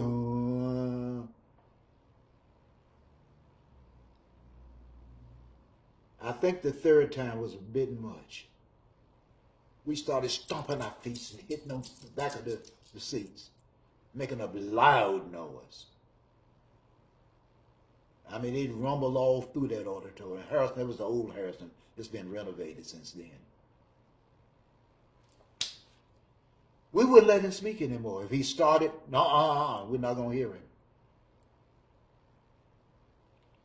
Bless his soul. Dr. Bluford got sick behind it, had a stroke. Never did recover. But we made our point well known. It's like Dr. Cheek, Jim Cheek used to be from Greensboro. That's a whole nother story. President of Howard University, president of Shaw University, president of University without Walls in Detroit, Michigan. He's done so many things. But I used to talk with Jim, and I said, you know, if we had a vacancy at the top, I said, Jim, why don't you apply for the job at A&T? And back in that day, he would tease me. And he would say, Marvin, wait a minute. What did you just say? I said, man, you ought to apply for that job at A&T. You can come back and help us out and do so-and-so, so-and-so, so-and-so. He says, well, I've given consideration to it. I don't know how long he'd been at Howard at the time, but whatever the vacancy was at A&T at the time. He said one other thing. He said, Marvin, let me say this. I'm going to give it to you in another way. He said, that would be like my getting off of Air Force One, getting on Piedmont, the little airline here in Greensboro. You see the difference? At that time, Howard was ranked so far above us. It was been thought of as what? The black premier, historically black college in these United States. And it did well. It had medical schools, it had dental schools, it had law schools, it had pharmacology schools, it had nursing schools, it had all of them. And every university is supposed to have what? At least 12, 13 schools before you become a real university. He had it all up there. And guess what? His operations budget, along with one other higher ed institution, Gallaudet, the hearing impaired school there. You know about Gallaudet? They get their operations budget from the federal government. When the U.S. Department of Secretary of Education puts his budget in, he also puts in Howard Education's budget. Gallaudet University's budget. Of these 400 and some thousand, 4,000 some hundred higher ed institutions, only 2 of them have that, Howard and Gallaudet. I thought you knew that. Yeah. That's where the budget comes from. So he has operations. That's why when that lady went up there and got booed, she penalized Howard. Do you know that? The divorced woman. Well, I won't get into all of that. They didn't get their money right away because she was Secretary of Education. And she got mad because the student body didn't like what she was saying, just like we didn't like what our governor was saying to us in Harrison in 1955. What did he do when you started? He finally got up and left because Dr. Bluford said, we're going to quit.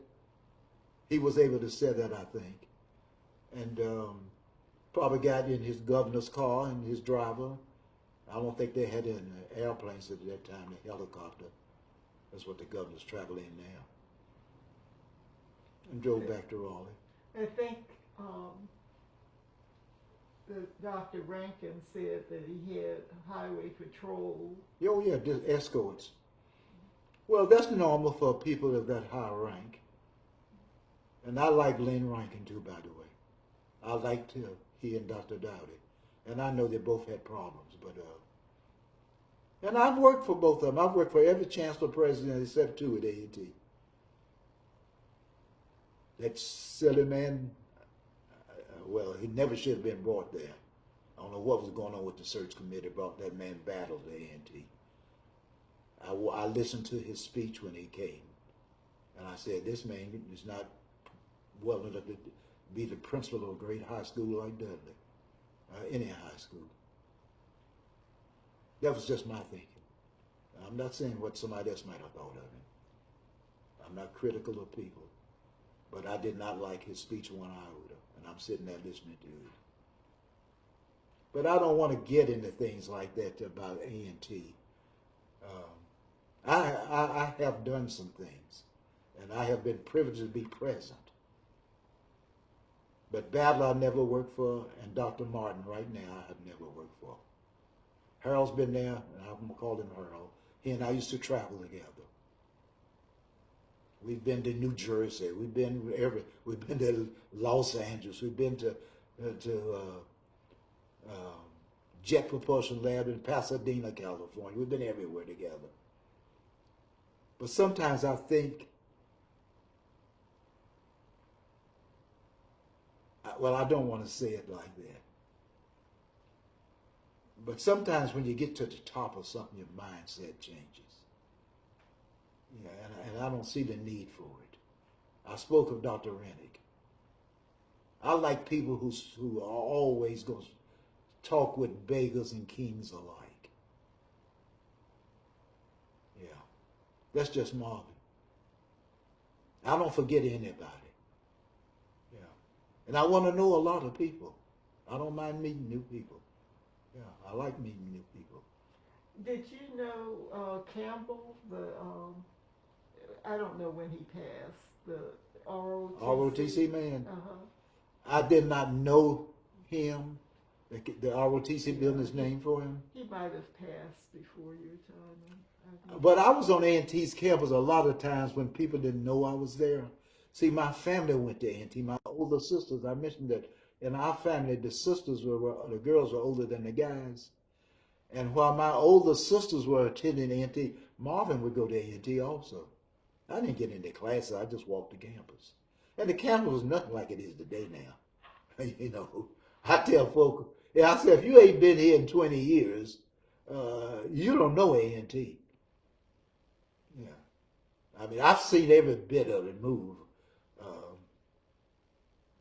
Varsity House used to be nothing but a gym for the soldiers. You know, when we had BTC number 10 and ORD. A lot of folks, that's all that was, a gym for the soldiers. Is it still? No. That's changed. All that's gone. Uh-huh. I call that our North Campus now. And I don't know there's a building on North Campus that was there when the camp was there. They've torn every one of them down. Some of our students used to live in barracks. Even we had some barracks on the farm. Right there on Raleigh Street, we had 2 or 3 barracks. After the camp closed, yeah, we moved some of those barracks. On Ward Avenue, there's still some apartments, I call them shotgun houses, that were nothing but barracks that have been renovated into apartments. Yeah. It was a great thing for business folk. Many businesses right now that are operating, they're operating out of buildings that were brought here in 1942, 43 and built for the BTC number 10 and ORD. They're still standing.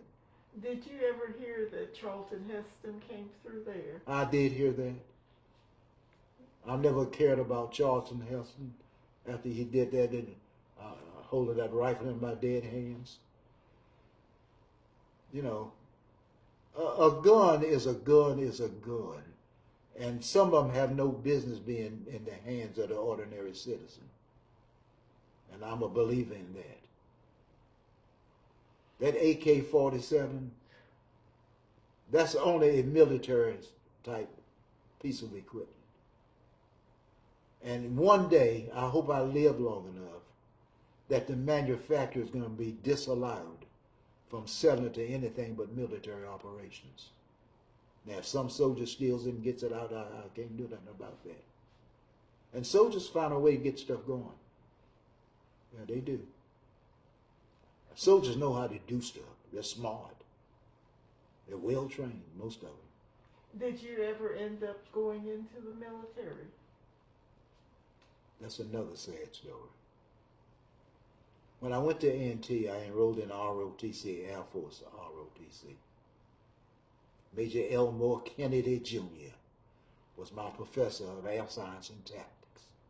I don't know if you ever knew Elmore Kennedy or not. Major Kennedy's a fantastic guy. We took great training there at A&T. We had some great people who came in to help us. Still in the military.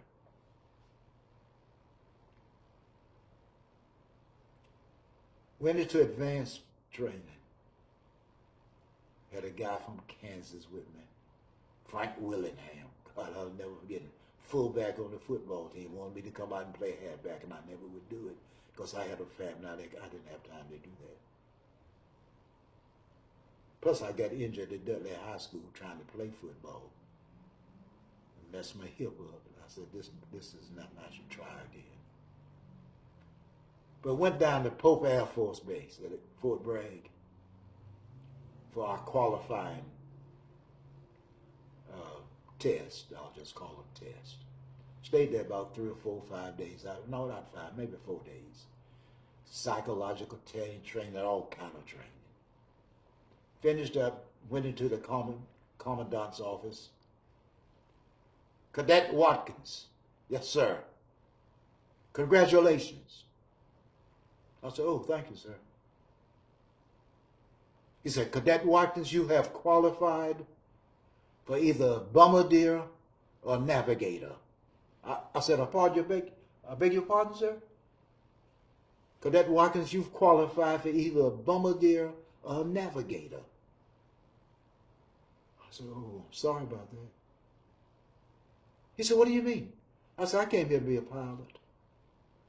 And I know I qualified. I did everything at the top. And many of the instructors knew that. Somebody evidently did not want me to do it. Somebody did not want me to do that. I said, I think I know the reason why. So I came back to A&T after we left Pope. I went in to see Major Elmore Kennedy.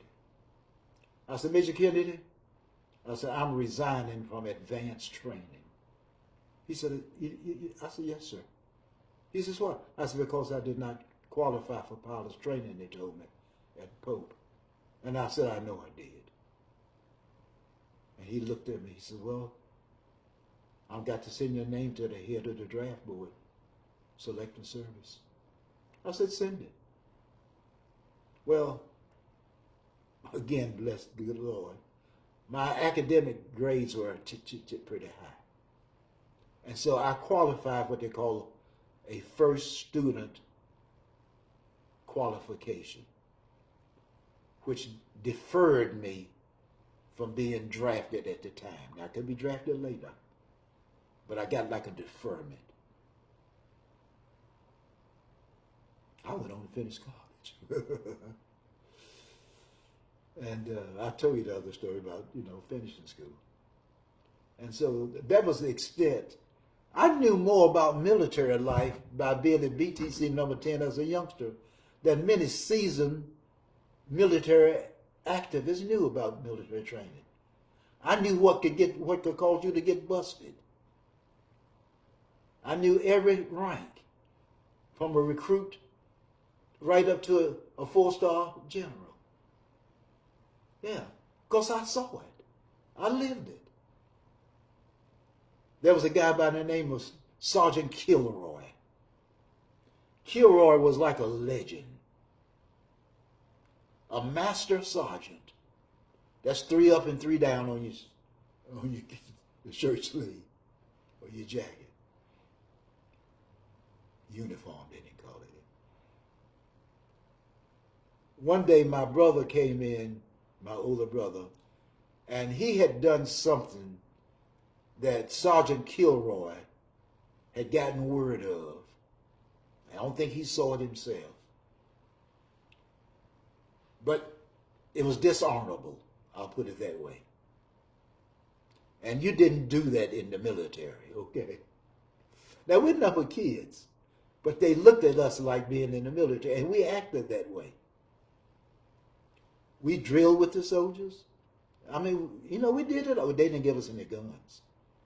We didn't go through the chemical warfare area either. You had to have masks. They were issued masks to go through there. But we did go through the obstacle course. That's a whole nother story. But Sergeant Kilroy, because of something dishonorable that he didn't like that he'd heard my older brother had participated in, I was there. He busted my brother. Now, he was a buck sergeant. That's just 3 up. And he ripped him off his sleeve. That's busted. He says, now, it's going to take you a few days and a few weeks to get this back, but I know you can honor it. You can do it. And sure enough, my brother got his stripes back later on. The camp stayed there 3 or 4 years. What was Kilroy African American? Oh yeah. Was this integrated, the ORD? Not at that time. But it was only Truman that integrated the military. You know that in your history. Yes. But I didn't like Truman for a whole lot of other things, but I did like him for that. so were there separate areas for blacks Oh, and yeah, whites in yes. NORD? Oh, yes, yes. Whites lived in one part of the capital, blacks lived in another. Where were the blacks? Where did the blacks live? Many of them were not far from where we lived. I was glad of that. So those were the ones that you interacted with? Mainly, but there was a few whites from the north and from the west. And sometimes, you know, people came from everywhere. And there was some, I'll call mixed race folk. And, you know, they say, hey, we all the same. Even though they got us separated, you know, it's just like it is right now. Everything is not that different today. It's better to some degree, yes. I've seen a major improvement on a whole lot of things. But I still see where there's room for so much more to be done. You got these QAnon people today, the truth tellers and the oath seekers and all them idiot folk. And I'm using the right word, idiots.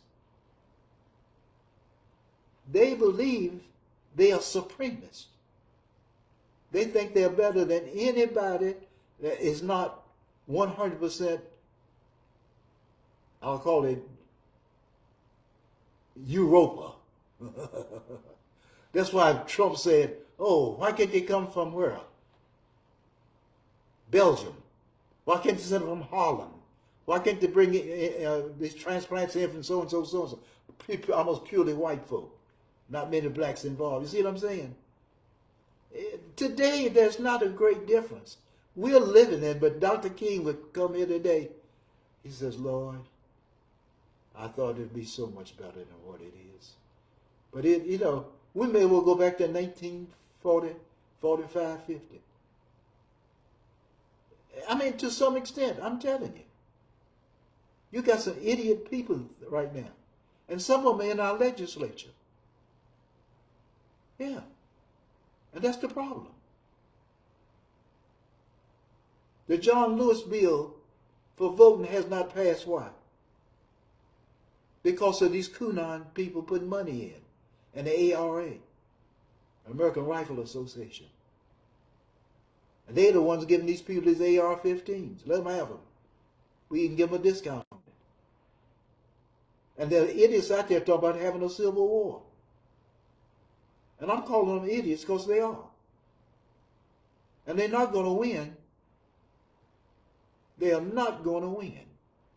But they're bringing in more. It's like the southern border right now. They are training these people coming from Argentina, Colombia, wherever south. Right now, not that many Mexicans. There are a few. But they come from everywhere else. They're making them Republicans. I've talked to them. You won't hear them say I'm a Democrat. A very few of them. They're sending them where they want them to be. And they're inculcating their thoughts and beliefs into those people. Yes. That's what they're doing. Now, people may not agree with me, and that's okay. But I see it every day. And I'm not going to believe much otherwise. I want to see something better otherwise. Yeah, but I'm not going to believe it. I've been here a few years. And I've gone through all of it. Yeah. But I believe the 1940s were better right now than the 2022s in a sense. I don't think there was as much, I'm going to call it pure hatred of somebody different ethnicity-wise from you. Pure hate. They might not allow me to do everything that they were doing, where they did it, when they did it. But I don't think there was a lot of hatred. I really don't think so. I had Caucasian buddies that I think would be much, much better than some of the buddies I see today. Yeah, I do believe that.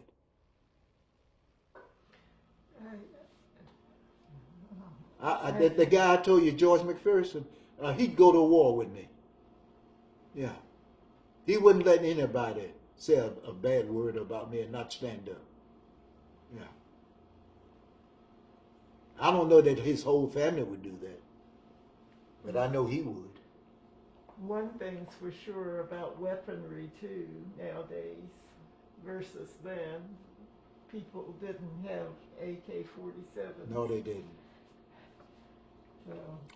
But I pray that's not going to be even the beginning of a civil war. I'm hoping people are going to come to their senses long before then. It's just like President Biden said to Putin and the Russians the other day. There's not going to be a nuclear war because nobody's going to win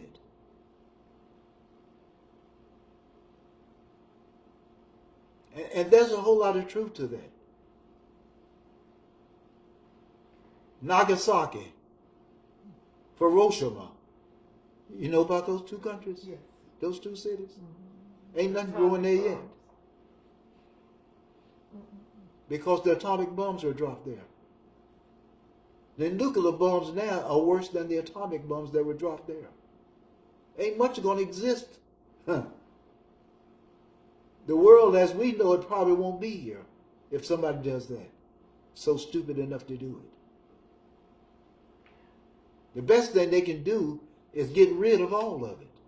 If there was some way to and get it out of every country's armament, the nuclear war would be, the nuclear systems ought to be gone. Neither should have. Nobody should have it. Yeah, nobody. Tell me this, back in looking This is at, Marvin's thinking. I hate to say it. Oh, it's mine too. Yeah. Back in the those times, I'm thinking about the barracks. The barracks that were closer to A&T, were those more African American, or were those white? You know, I don't really know the answer to that. There was a portion, just like it is right now, where there was good integration. The drill field, for instance. All the soldiers were not black that drilled together. Now, there were some drill fields with nothing but black soldiers, some nothing but white soldiers. But there were some days on parade day, for instance, when they want to get out there and show their stuff. I'm telling you, I hate to say it this way. African American culture has always been something that does things in a different manner. I don't care what dance you go to. And it could be totally integrated. But if you watch who's dancing and how they're dancing, you're going to see some major differences. Today even. The same thing back in the Army. Yeah, it wasn't totally desegregated. I can tell you that now. It was divided. Truman integrated, said, no more divided army. You in that foxhole, that's my brother in that foxhole. We're fighting for one cause. And during it, we better be together. If you don't want to be in there with him, you got no business in the army. Yeah. And I'm glad and happy it's that way today. Yeah. You have no business being in the military. And I believe there's a rationale for getting rid of you. If you're discriminatory in the military today, I'm not there, so I don't know. I don't think you have a place in the military. No branch. Well, it's possible. I'm telling you, there was no integration. Or there wasn't much integration, I'll put it that way. I ran that sports arena, I told you, for those dances. USO. USO. Above the Vine building. Above the whose building? In the Vine building. The Vine, that building. See, that was right on the corner of Dudley. That's where the service grill is.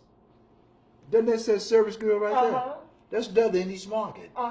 Well, the Vine people own the dry cleaners.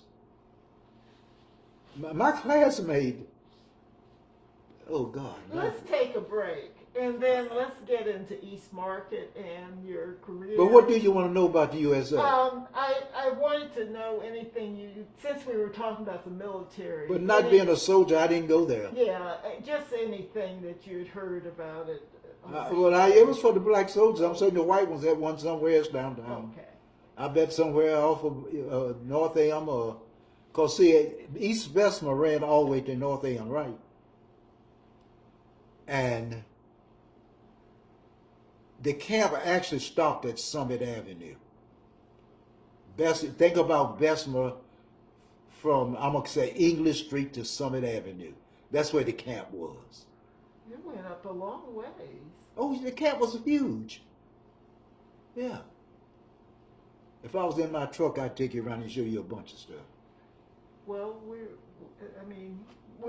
do that, and I want to do a Dawson tour. wants to go. I told him I'd take him. Yeah, I want to do that, and I want you to drive while I'm videotape Okay. while you're driving. I'm a good driver, I believe even though I that. got caught speeding. Well, I have too, so we're I told the man, I said, I'm not a careless and reckless driver. I said, but I was in a situation where I had to get out of real quick. I use my voice the same way I'm using it now. I don't speak softly. Some people say speak softly, carry a big stick. I don't do that. My wife gets on me all the time. Marvin, calm down. I said, honey, I got to let it be known. Yeah, I'm going to tell it like it is. Yeah, truth is the light of the world. Put it out there.